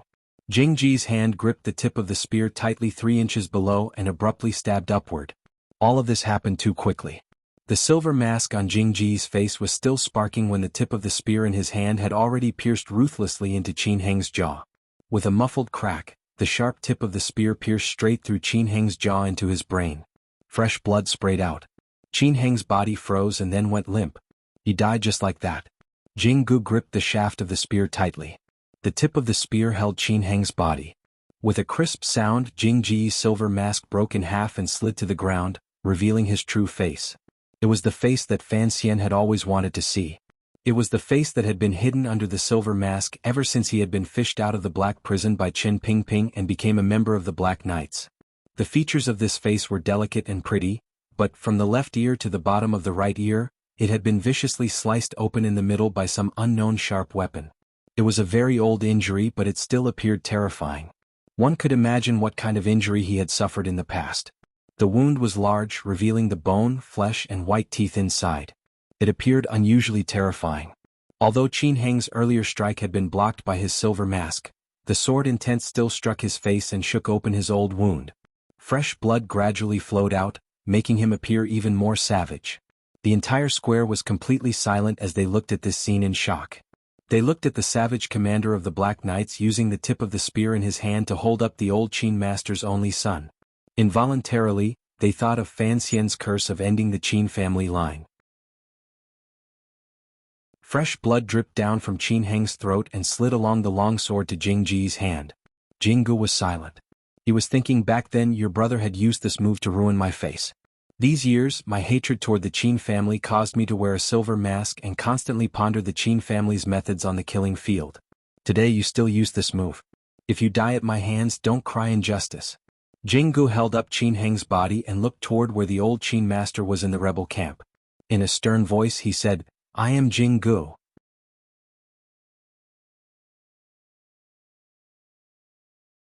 Chapter 570. I saw a post in the book review section and was very angry and sad. I wrote a very long piece of gossip. After calmly thinking for a long time, I decided to delete it all because today is a joyous day. I will continue not to look at the book review section. Unfortunately, I may miss many good book reviews. After all, the leader also has to go to work. He can't keep an eye on it all the time. Everyone can also post the book reviews they value to the club. The club is in the relevant club on the right side of the page. It's called Qin Yunyan, Cat Fan, Old P Yuan, and Bachelor. Those good managers will certainly value it very much. Thank you for your hard work. Add a sentence. After I finished writing yesterday afternoon, I found that I was sick again, so those who said I was pretending to be sick can continue. Then, I sincerely call for monthly votes to everyone. Those who scolded me for not writing enough and dragging on and still have the nerve to ask for votes can also continue. I wish everyone a happy life and a happy Olympics. I will continue to write this story seriously. Please read it happily. Qin Heng's body hung from Jing Ji's spear. Fresh blood dripped down. In this moment, his chest was filled with the joy of revenge and the smell of blood. He wanted to shout to his heart's content in this encirclement of tens of thousands of soldiers. He had finally avenged his family. After hiding in the darkness for so many years, he had finally avenged his family. Outside Jiaozhou, he had told Fan Xian of his past for the first time. Half a year later, Fan Xian had quietly promised to give him a chance for revenge. Jing Gu didn't know what power Sir Fan Jr. had to help him fulfill his wish, but his wish had finally become reality. Joy, boundless joy and murderous intent made Jing Gu laugh happily. The wretched wound had split open between his ears like a clown's mouth. Because of his laughter, it opened wider and wider. It looked particularly terrifying and miserable. Tears rolled down his face like rain. The people who saw this scene all felt a chill rise from the depths of their hearts. Riding on the horse, the old Qin master's heart felt like it was being torn apart. His vision darkened, but he valiantly sat straight on the horse. He did not let anyone notice that he was almost unable to endure the mental decline. The old Qin master's face was pale and his white hair fluttered in the wind. He looked at his only son, who had been stabbed by the monstrous Shadow Knight's spear, without saying a word. At this moment, the second scene in the scene that was quietly changing like an undercurrent in the imperial city also changed. It was as if a divine painter was splashing ink all over the mountains, sprinkling tens of thousands of vermilion dots. Suddenly, countless wildflowers bloomed in the mountains, turning from a desolate scene to a bountiful harvest. The main palace gate was smashed open by the rebel army's heavy chariots. The rebel army was shouting as they charged inside. However, a large blade was swung out from the palace gate, bringing with it a cold light and a streak of blood. Several heads fell to the ground. He waved his broadsword again. In a flash of cold light, the silver-armored first prince rode on his horse. With an indomitable aura, he leaped out of the palace gates like a god, his broadsword opening up a bloody path. Creak, creak, creak. The heads of the vanguard of the rebel army fell. The first prince gave a roar. Holding the long broadsword in his hand, he led the 200 imperial soldiers behind him in a sudden charge. Unexpectedly, the moment the palace gates were broken open, they charged out first. This was the first true attack of the people in the royal palace. The sound of horse hooves thundering rang out. Although only a small path had been cleared out of the mountain rocks and sand inside the palace gates, it did not stop the speed of the first prince's counterattack. The 200 imperial soldiers quickly rode out. Relying on their high-speed charge and excellent riding skills, they broke open a large gap in the vanguard of the rebel army in front of the palace gates like a knife cutting through tofu. Wherever the cold light passed, no one could stop it. Those who dared were turned into corpses and severed limbs on the ground. In just an instant, the imperial soldiers had charged out nearly 200 feet from the suddenly opened palace gates. Like a silver stream, they were unstoppable.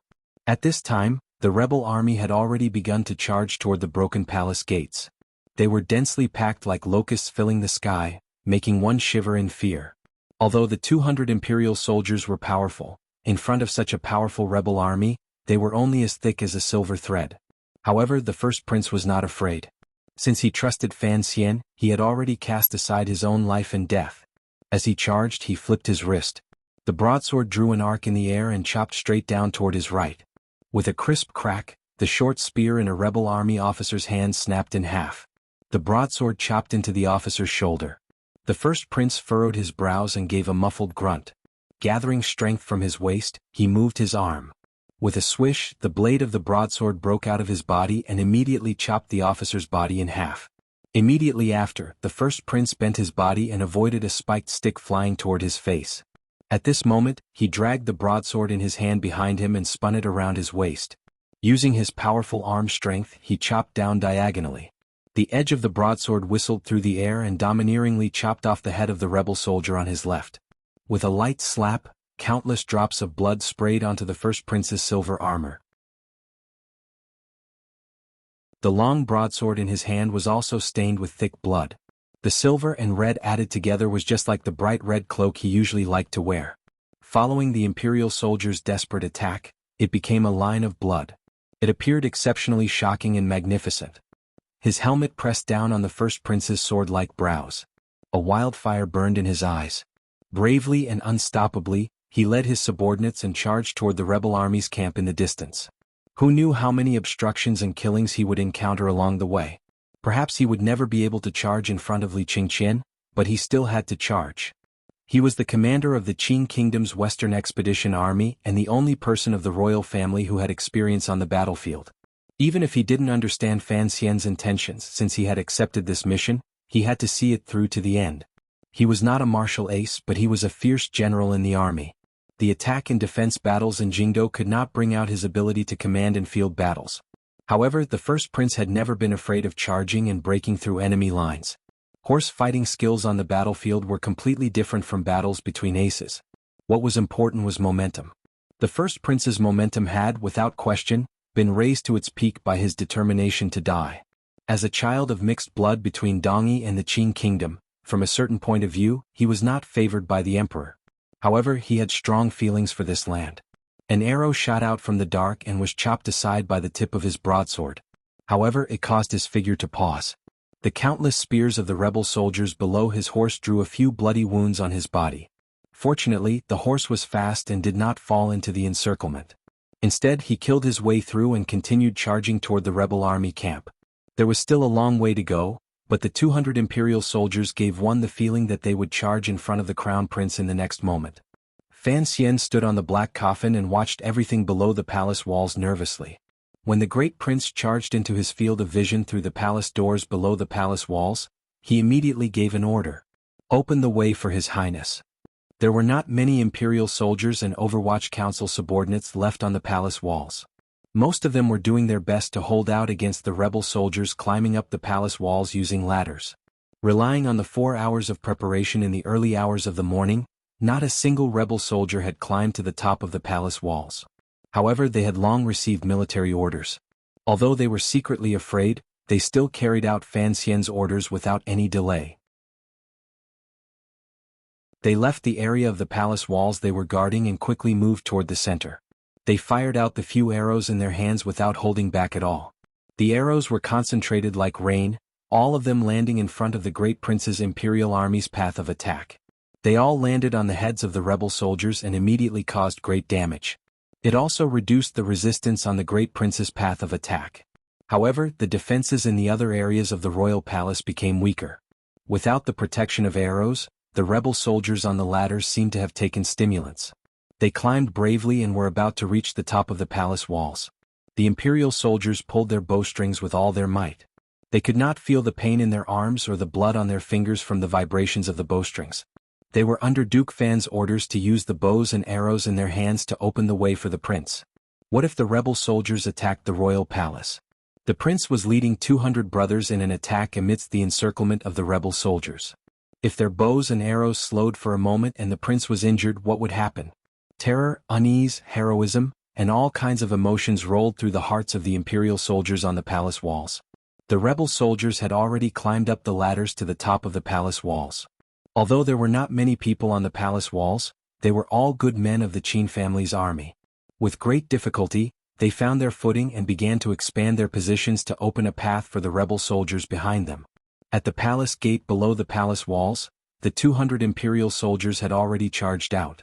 The rebel soldiers could not stop them, so they charged in through the broken palace gate and fought with the remaining defensive forces in the palace. The royal palace was about to fall, and the great prince was still charging through the rebel soldiers below the palace walls. At this moment there were two muffled hums. The two giant city-guarding crossbows, which had stopped for a while, finally began to fire again. This time, the fire was not aimed at the battered carriages charging through the gate or the three-section cloud carriages being transported in. Instead, under Fan Xian's strong request, they all landed among the rebel soldiers, right in front of the great prince's path of attack. It was just like where the imperial soldiers' arrows were pointing. The giant crossbows landed and pierced through the bodies of countless rebel soldiers, sending up waves of bloody mist. They then stabbed heavily into the stone slabs. Some bounced up. The massive weight and powerful force of impact were enough to crush a few people to death. The sudden powerful rain of arrows and the terrifyingly powerful crossbow bolts greatly supported the great prince's attack. They opened up a bloody path right in the middle of the rebel army. The great prince led the imperial army. Like a silver line, they followed this bloody path and bravely attacked the rebel army's camp. The rebel soldiers clearly had the advantage in numbers. Seeing the great prince's magnificent and heroic figure on the horse, they felt their hearts tremble for no reason. The Qin army placed the most importance on military service.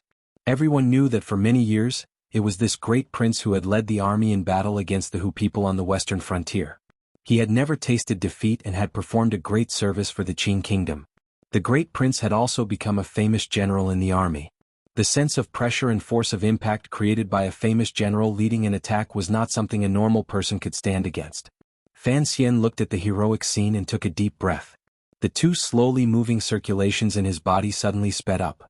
He gradually removed the layer of Qiani Dao Jinqi from the meridians in his body and allowed the ruthless and tyrannical Jinqi to begin to circulate valiantly through his body.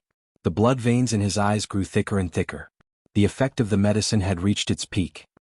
He gripped the grappling hook in his hand tightly and waited for the sound of the last crossbow bolt.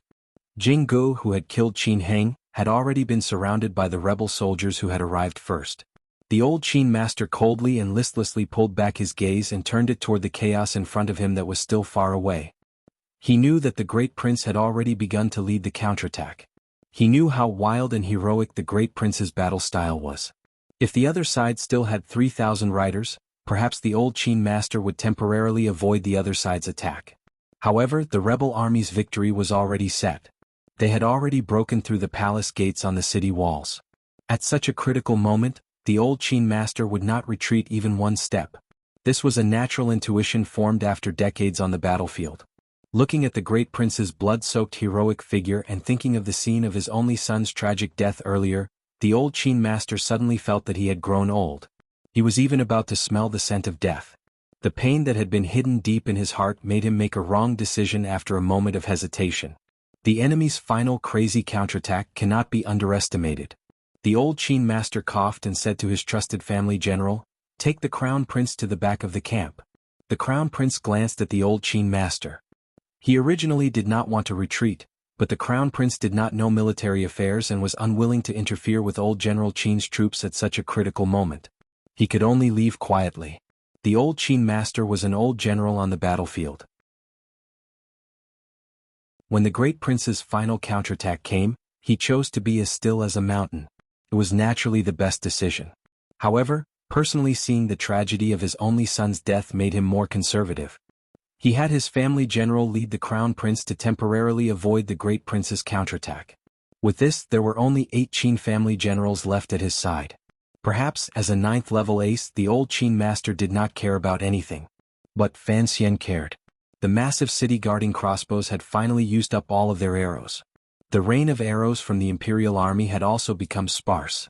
The imperial army troops led by the great prince, after paying a heavy price, were still unable to break into the rebel army's camp. Perhaps miracles could happen on the battlefield, but to rely on 200 riders to carry out a successful counterattack was no longer a miracle. It was wishful thinking. The great prince had fought until now, bathed in blood. He had already killed a long bloody path. His valiant battle abilities on the battlefield had already scared countless rebel soldiers to death. At this moment, the royal palace was about to fall. The great prince was surrounded. The remaining Black Knights and Jinggu were surrounded. The situation was already set. Even the sound of the last city-guarding crossbow was very different from the previous dozen arrows. It flew out at an angle and gave off a sorrowful whimper. After the last arrow was shot, the 2 city-guarding crossbows fell silent. Everyone seemed to clearly hear the sorrowful sound of the arrow and capture the trajectory of the arrow as it tore through the air. No one noticed that the trajectory of this arrow was completely different from the one that had opened up a path for the great prince. This arrow flew at an angle and swept over the heads of all the rebel soldiers. It did not cause any damage. Instead, it slowly used up its energy in the air. After flying a long distance, it landed heavily in front of the rebel army camp. Although the arrow had flown far, it did not pose any threat. In the end, it fell miserably to the ground like a piece of scrap metal. It did not hit a single rebel soldier. It only gave them a fright. With a muffled pop, the arrow was like a child playing with a knife. The lucky arrow pointed downward and pierced into the earth between the stone slabs, standing upright. At this moment, everyone on and below the city wall saw a scene that made their hearts tremble. A black-clothed person floated down from above the imperial city like a ghost emerging from the depths of the earth. Following the trajectory of the crossbow arrow, he swiftly flew down from the imperial city in the air where there was no point of contact. The black-clothed person moved very quickly. It was as if he was tearing through the air. From high above the palace walls, in the blink of an eye, he flew to the top of the rebel army's battle formation. The end of the last arrow had a rope tied to it. The black-clothed person used a grappling hook to slide down along the rope and kill his way into the rebel army camp. Like a black god descending, this scene dumbfounded countless people. They were intimidated by the powerful killing intent and aura in the air. Finally, someone reacted and discovered the rope tied to the end of the last arrow that had fallen heavily to the ground. He roared, "Cut the rope!"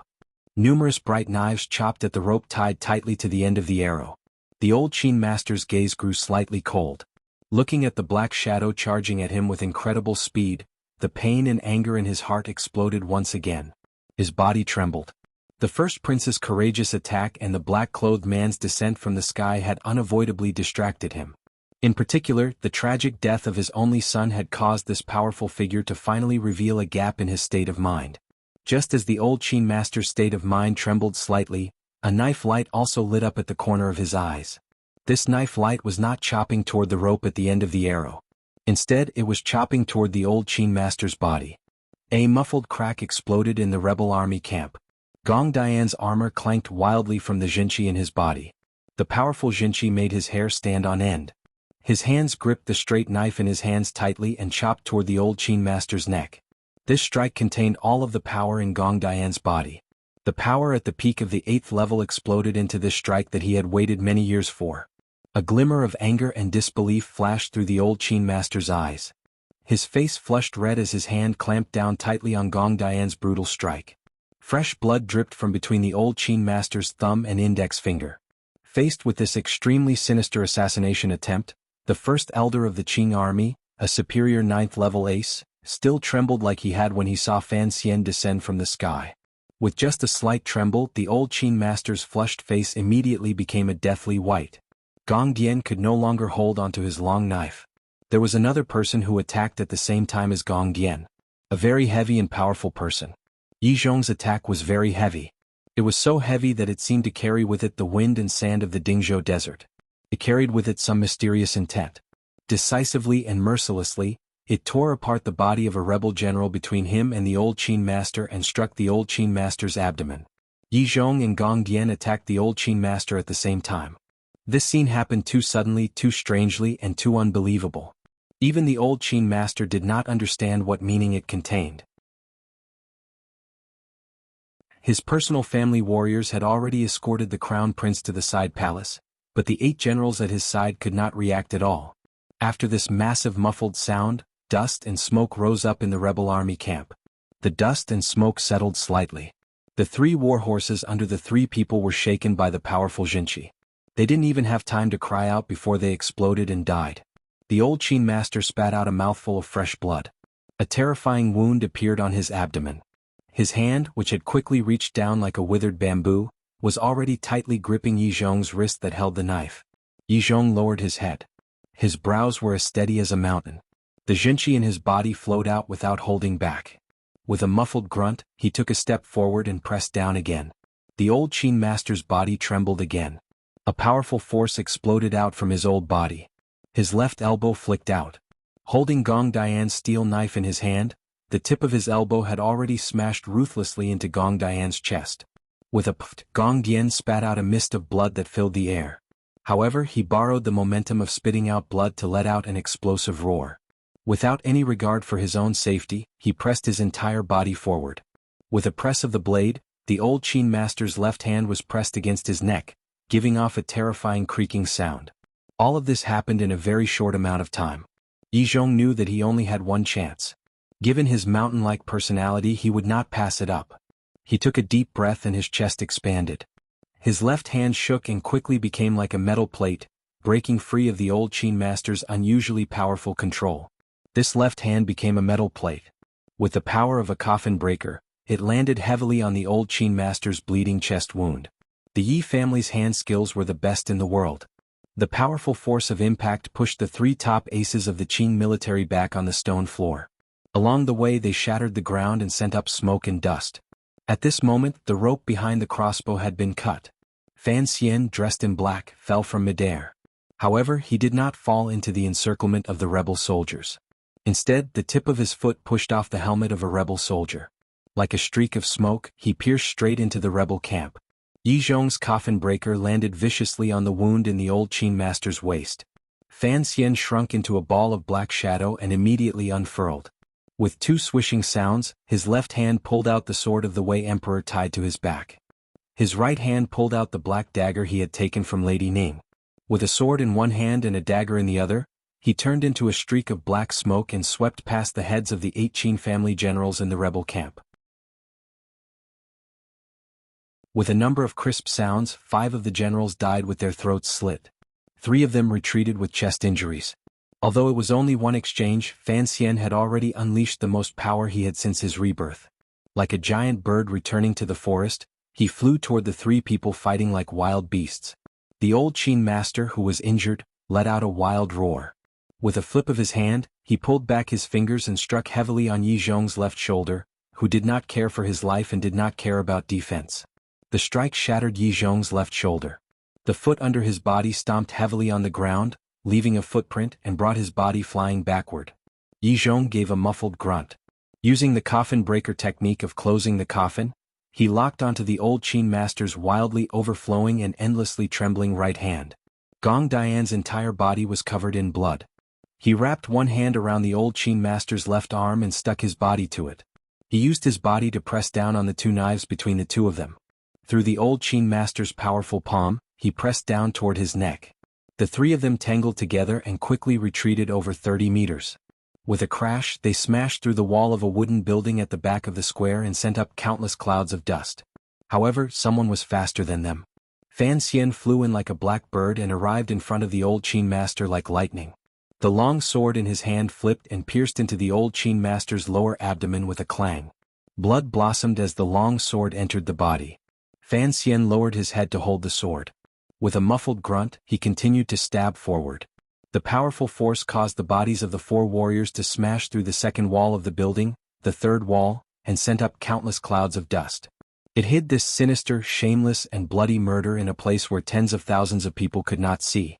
The buildings and scenery around them flowed like they were going back in time. Fan Xian, Yi Zhong, and Gong Dian did not let go. Although these three sinister assassins knew that the old Qin master had suddenly been ambushed and had suffered injuries that were difficult to recover from under the combined attack of two 9th-level aces and an 8th-level brave warrior, no one could predict what kind of brilliance this elder of the Qin military would explode with in the last moments of his life. With a muffled boom, this barbaric assassination was finally stopped in front of the last wall. Yi Zhong continued to use the coffin breaker technique to tightly grip the old Qin master's most powerful right hand. Gong Dian continued to press down on the old Qin master's left arm. Fan Xian still maintained his half-crouched stabbing position. His hands trembled as he held the blood-covered sword. Only the hilt of the sword was exposed outside the old Qin master's abdomen. The old Qin master's grizzled hair was disheveled, but a terrifying light still shone in his eyes. Like an old lion king on the verge of death, he suddenly let out an angry roar. His entire body began to tremble violently. The last counterattack of a 9th-level ace before death used this kind of violent tremor as an omen. From the wooden wall behind him, the tip of a sword suddenly and noiselessly extended out. The tip of the sword only protruded out 4 inches, but it just so happened to pierce into the old Qin master's body, the third section of his tailbone. This mysterious sword thrust out and then retracted, disappearing without a trace. However, it was a fatal blow.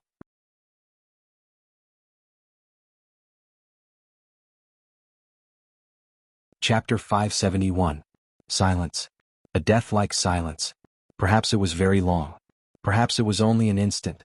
Looking back 30 years, looking closer, it was 2 or 3 years. The wood shavings and broken pieces of tables and chairs that had been shattered by the Jinqi all around them fell with a rustle. Blood dripped down. Fan Xian slowly pulled out the sharp sword. The blade scraped against flesh and blood, making a wretched sound. Yi Zhong let go of the pair of iron hands. Gong Dian stood up, coughing up blood. The old Qin master's eyes were wide open. His body was soaked in blood as he sat by the wall. He had died with his eyes open.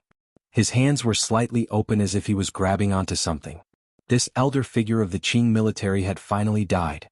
He had died in the most sinister murder that had been planned and hidden for the longest time since the founding of the Qing kingdom. Fan Xian was not injured at all, but he felt his body become slightly cold. Raising his head, he glanced at the silent Gong Dian to his right with a strange gaze. He looked at the first official of the guards he had met since he entered the capital at the age of 16. It was like he was looking at a monster. Then he turned his head and glanced at Yi Zhong. He looked at Yi Zhong heavily. Coincidentally, Yi Zhong was also looking at him. Their gazes met. There were no sparks, but they each carried a sense of understanding, insight, and probing. Fan Xian knew that, in some sense, his gamble had already completely succeeded. The reason he dared to gamble on the royal palace was not because he already had some inside information. It was because when he had pressed down on the Empress Dowager's foot, he had thought of his grandmother's words in Danzhou. The emperor never fought a battle unprepared. The emperor's willpower was powerful beyond imagination. The emperor did not have any weaknesses. When Fan Xian was faced with a desperate situation, He did not believe that the emperor would not have left any backup in Jingdo. The emperor clearly knew the situation in Jingdo. How could he still go to Dong Mountain to worship heaven? Fan Xian wanted to gamble. He was gambling that some unexpected changes would occur in the rebel army. The changes had finally occurred. The Yi family had rebelled. No, it should be said that the most valiant spies in the history of the Qing kingdom had surfaced. However, when Fan Xian decided to gamble, he still could not convince himself why the Yi family would suddenly intervene, until he saw those things in Yi Zhong's eyes. Perhaps this glance only took a second, but it was enough for Fan Xian to understand many things. In the past, all the questions he had once doubted, all the things in the Qing court that appeared strange these 4 years, which proved the emperor's paranoia and exposed his flaws, all received a perfect explanation. Fan Xian only looked at Yi Zhong for a second, but he had already seen through everything that had happened in the past few years, even more than a decade. A month ago, at the foot of Dong Mountain, Yi Luyun had come in a boat breaking through the waves. A sword came from beyond the heavens. It broke through the rocks and entered the precipice. Only the hilt of the sword remained outside the wall. At that time, Fan Xian was standing on the reef. He had been wounded by an arrow and had luckily escaped by sinking into the sea. Last year in Suzhou in the Baoyue brothel, Yi Luyun arrived wearing a bamboo hat. With one sword he cut down half the building. For the sake of the Juanshan conference, he forcefully took away the accountant.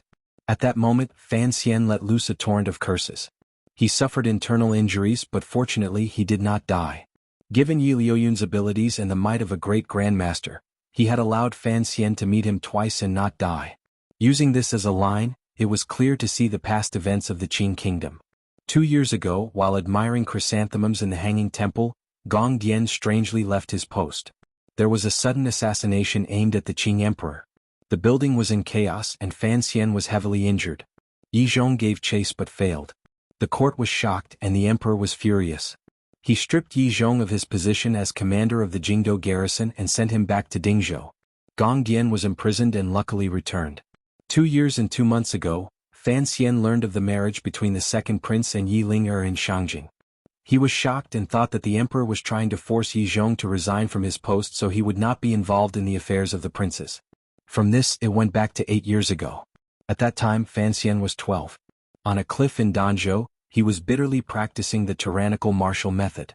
At that time, the singer Luyun had come and used Sanzhou to compare notes with Wu Zhu. After the Hanging Temple incident, Fan Xian and Qin Pingping had a long night of conversation.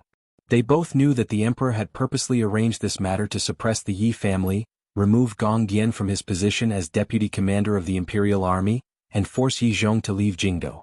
At the time, he and Qin Pingping were confused. They thought that the emperor was too suspicious, but they also thought that this was a struggle between imperial power and the great grandmasters, so they did not think about it carefully. In dealing with the matter of the Yi family, the Qing emperor had clearly exposed his weakness of being overly suspicious. Although the method he used was obscure, it also lost its righteous style. At this moment, Fan Xian thought of the singer he first met when he was 12. He had long thought through all of this and finally understood. The emperor's paranoia, the emperor's blunder, was purposely showing weakness. Through the alienation of the Yi family, it gave the enemies under heaven the courage to attack. In 8 years, Fan Xian had never seriously thought about why of the 4 great grandmasters, the first one he saw was Yi Luyun. He had also never thought about why Yi Luyun, traveling the world, would go to Danzhou and so easily find Uncle Wu Zhu, whom many people wanted to find but could not. Where was Wu Zhu? No one under heaven knew, but some people knew that wherever Fan Xian was, Wu Zhu would be there. At that time, the only people who knew Fan Xian's true identity were the emperor, Qin Pingping and Fan Jian. Analyzing to this point, he understood everything. Yi Luyun had gone to Danzhou because someone had told him that Yi Qingmei's son was in Danzhou. Naturally, Wu Zhu was also in Danzhou. The person who had told him all of this was the emperor. In other words, the emperor had solemnly asked Yi Luyun to go to Danzhou and see his illegitimate child with a strange background. Naturally, such a person was the emperor's most trusted person. How could such a person betray the emperor? The emperor's paranoia, the Yi family's alienation, the marriage between the second prince and Yi Ling'er, and Yi Liuyun's sudden change in direction. All of this was actually just an illusion, or perhaps it was a price that had to be paid. These were just the details that made up a perfect infernal affairs.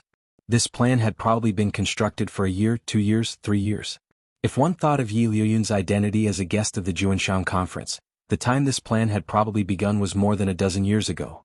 Using such a long time and paying such a heavy price to hide it from everyone under heaven, including himself and the eldest princess's eyes, it could be said that this was the most terrifying infernal affairs in the history of the Qin kingdom.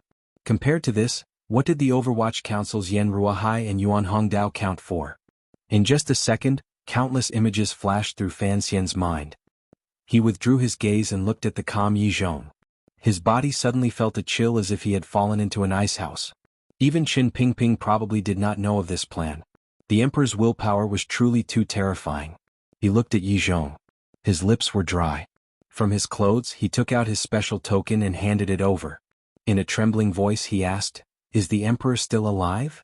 At that moment Yi Zhong was also looking at the young duke. His emotions were complicated.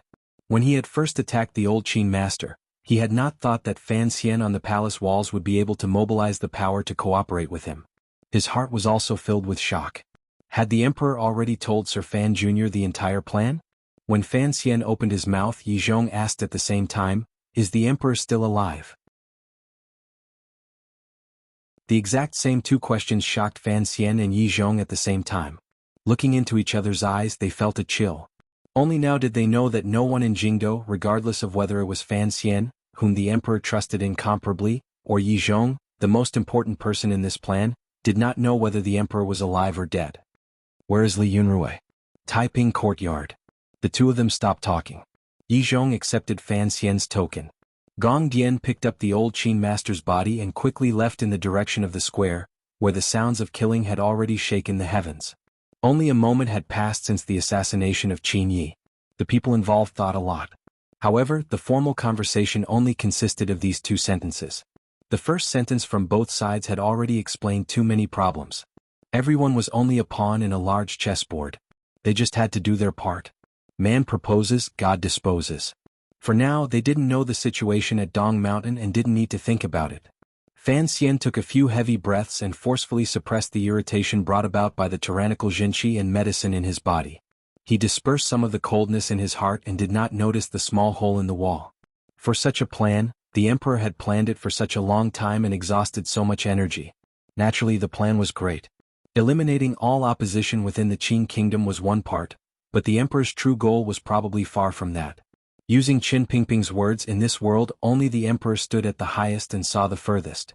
Given the emperor's gaze during these decades, he had always looked at the beautiful and elegant sights of the world, particularly the lands and people that temporarily did not belong to him. The main target of the Yi family's seamless plan was probably northern Qi and Dongyi. Ku He and Sigu Jian were both present on Dong Mountain, but Yi Luyun was the emperor's underling. The entire situation of the world had probably undergone a world-shaking change on that mountain. However, there were still some things Fan Xian did not understand. Even though Yi Luyun had abruptly turned against him at Dong Mountain, Ku He and Sigu Jian were extraordinary figures. With the four great grandmasters at Dong Mountain, even if Ku He and Sigu Jian were at a disadvantage, how could they be taken in by the emperor? Fan Xian furrowed his brows. It looked like the emperor had chosen Dong Mountain as the place to gather the overall situation. Most importantly, he was counting on Uncle Wu Zhu to take action. He knew Uncle Wu Zhu's personality. He would probably disappoint the emperor. The wretched cries of killing came from behind him and pulled him out of his complicated emotions. It reminded him that he was still beside the battlefield. The situation in Jingdo had not been settled. There were still countless people spilling hot blood for a plot that had been woven for many years. He took another deep breath and temporarily stopped thinking about the problem of Dong Mountain. Breaking through the wall, he disappeared into the heavy cover of private residences. In the instant before he moved, he suddenly felt a wave of sorrow. He suddenly felt sympathy for the eldest princess, the crown prince, the second prince, and the Qing soldiers fighting desperately in front of the royal palace. He also began to feel sympathy for himself. For the battle in Jingdo to reach such a level of ferocity, how much damage would it do to the Qin kingdom's national strength? Had the emperor, whose life and death was unknown, really not calculated? The four great grandmasters were at Dong Mountain. Even if the power of a sleeve or a finger was enough to shake the heavens and earth, could the emperor still be alive? Why did he take such a great risk and expend so much energy to do such a thing? Was it really to unify the world? Was it just for the title of master of the world? At the same time that Yi Zhong, Gong Jie, and Fan Xian were assassinating the old Qin master, The middle-ranking Dingzhou generals, who had been silent the entire time, all met each other's eyes. They saw the determination and confusion in each other's eyes. It was not until the moment they entered the city that these generals had secretly received Commander Yi and General Gong's secret orders.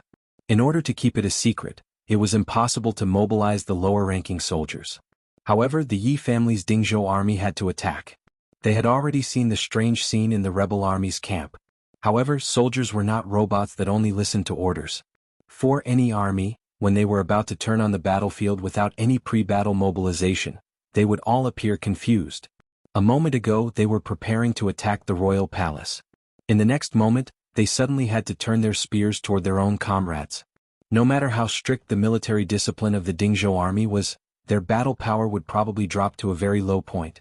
Fortunately, the Dingzhou army's outstanding deputy generals and the middle-ranking generals who knew the inside story were talented enough to partially solve the problem of who they were fighting for. They isolated the second prince's trusted aides outside and surrounded the second prince. In a loud voice they yelled, "The second prince has an order. The crown prince has killed the monarch and his father. He is worse than a pig or a dog. Any Qing kingdom soldier can rise up and attack him. Kill." It was not until now that the second prince realized something was wrong. His face immediately paled. He didn't know why these generals, who had always been respectful and courteous, had surrounded him. He also didn't know why they had suddenly given such an absurd military order. Did his father-in-law see that the royal palace had opened and wanted to use this opportunity to get rid of the crown prince and help him ascend the throne? The second prince comforted himself like this in his heart. Only when he saw his trusted aide being shot down by the Dingzhou army and tied up on horseback did his heart grow cold. He knew that a change that neither he nor the crown prince had expected had occurred. Once the military order came out, the common soldiers of the Dingzhou army reacted quickly and attacked the Qin family's troops. Perhaps a portion of them actually believed this military order and thought that the crown prince's assassination plot had finally been exposed. The second prince had learned from his painful experience and decided to avenge the previous emperor. Most of the common soldiers thought that it was the second prince who had decided to take advantage of this opportunity to attack the crown prince. As for the latter judgment, all of the common people seemed to think this way. The attack of all of the Dingzhou soldiers finally succeeded in overcoming the most important problem of military morale among all the defections. Confident, they began to attack the Qin family as a matter of course. Of course, such a hurried defection would not be able to demonstrate the true power of the Dingzhou army. Fortunately, the Qin family still had a large number of soldiers. However, the old Qin master had suddenly died, Qin Heng had been stabbed to death by Jing Ji's spear, and a few generals had escorted the crown prince to the back of the camp. Of the 8 generals on the front lines, 5 had been killed and 3 wounded. It could truly be said that they were a group of dragons without a leader. For an army with slightly more stable morale to attack an army without a leader to command them, victory or defeat was not difficult to predict. On the chaotic battlefield, other than the Dingzhou army, not many people heard the military orders of the Yi family generals. There were still many people fighting with all their might. Even if it wasn't to kill the enemy, it was to protect their own lives. Covered in blood, the great prince brandished the long knife in his hand and opened a bloody path. Although he was unable to charge into the rebel army's camp, he successfully met up with the remaining Black Knights. In the fierce battle, he did not see the scene of Fan Xian Yizhong and Gong Dian attacking at the same time. He thought he had reached the end of his road. Fresh blood dripped from his hand, but his expression was solemn. As a prince of the Qin kingdom, he had fought for the royal palace until now without a glimmer of regret in the depths of his heart. A thunderous sound of horse hooves rang out. The Dingzhou cavalry, which had been resting, finally charged over. The great prince narrowed his eyes slightly and glanced at the already exhausted Jinggu. Tightening the knife hilt in his hand, he was about to chop down. However, the Dingzhou cavalry swept past in front of them and did not attack at all. Instead, they charged ruthlessly toward the Qin family army. Kill?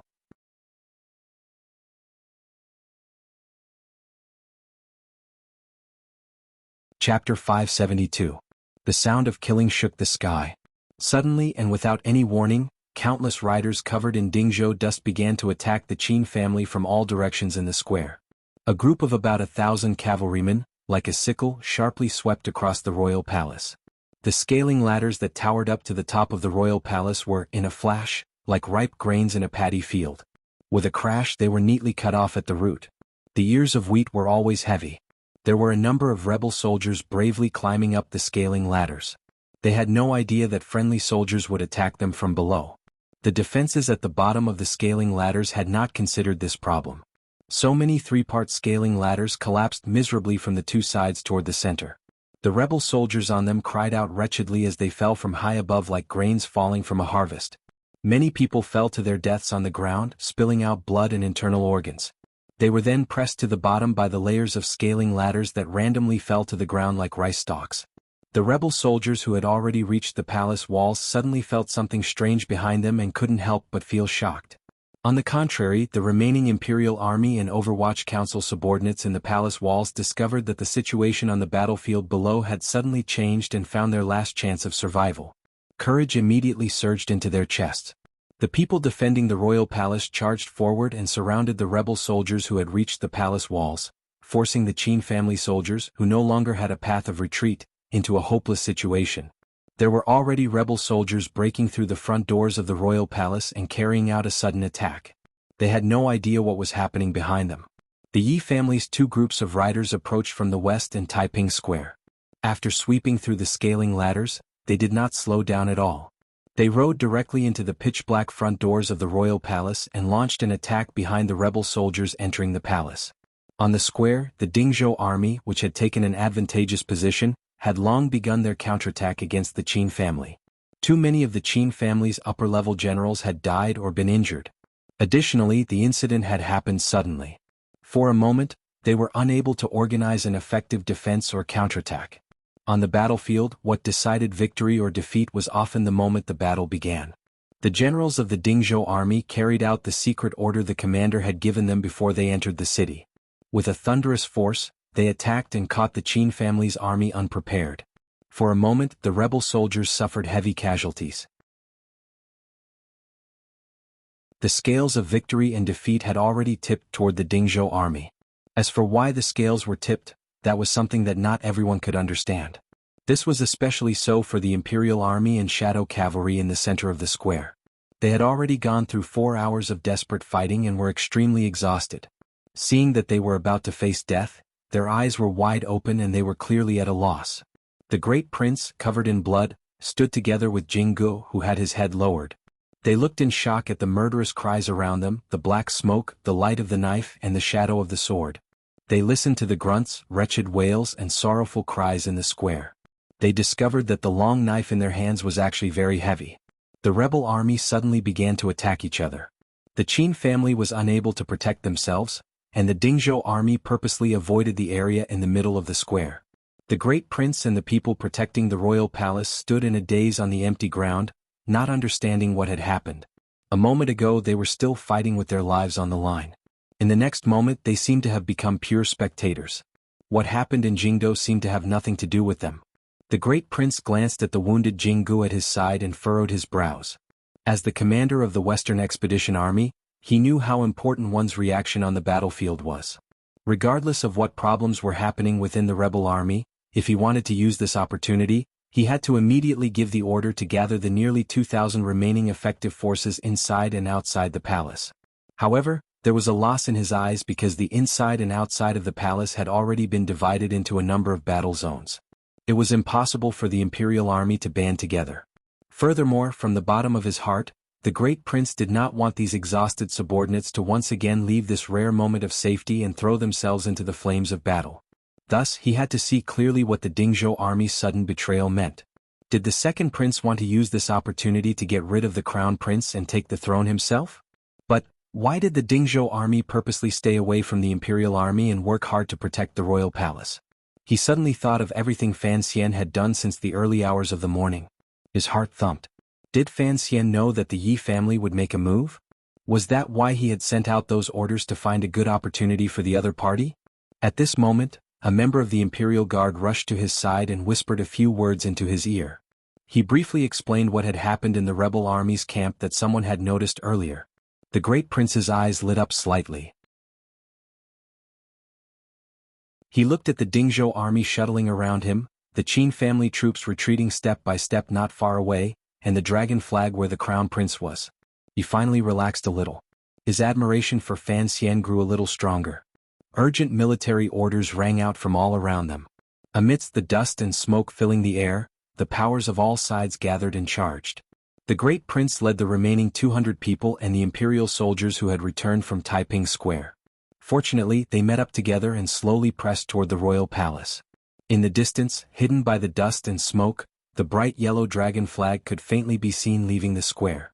The entire square had become a battlefield of carnage. Although the Qin family's rebel army had suffered heavy casualties, they had more people than the Dingzhou army. Although the military orders did not go their way, they still made the Dingzhou army pay a great price by relying on the Qing army's naturally outstanding individual soldier qualities. The scene was chaotic. All of the Qing soldiers had become countless small battle groups and were fighting together.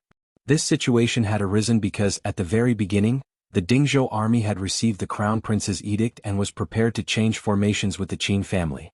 This created the chaos. Along the line of the royal palace, there were battles happening on all sides. People were dying everywhere and there were wretched cries everywhere. The autumn sun hung high in the sky and finally pierced through the smoke around the royal palace, illuminating everything clearly. Blood flowed all over the ground, particularly where there was a moat on 3 sides of the royal palace. The blood had already seeped into the river. Many of the dead and wounded soldiers also fell miserably into the river.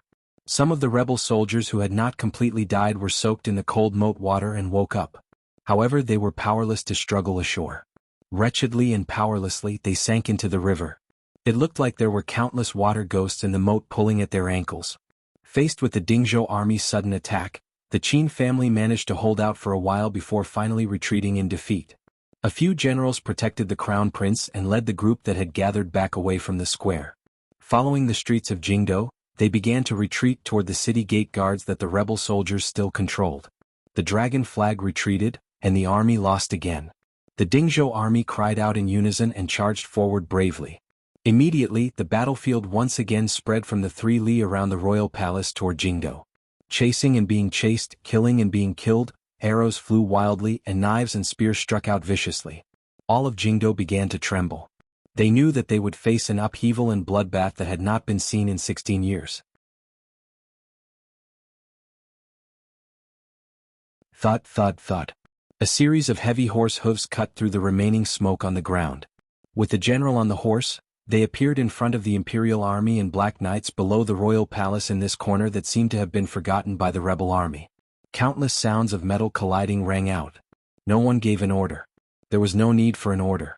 These exhausted Imperial soldiers and Black Knights, who had suffered heavy casualties, suddenly exploded with spirit. They quickly changed their formation and surrounded the general and the soldiers behind him. The expressions of the soldiers behind the general changed dramatically. They all drew their knives from their sheaths. The great prince slowly walked out. Looking at the familiar figure on the horse, he furrowed his brows and maintained his silence. Yizhong slowly raised his right arm. The dozens of soldiers slowly put away their knives with wary expressions.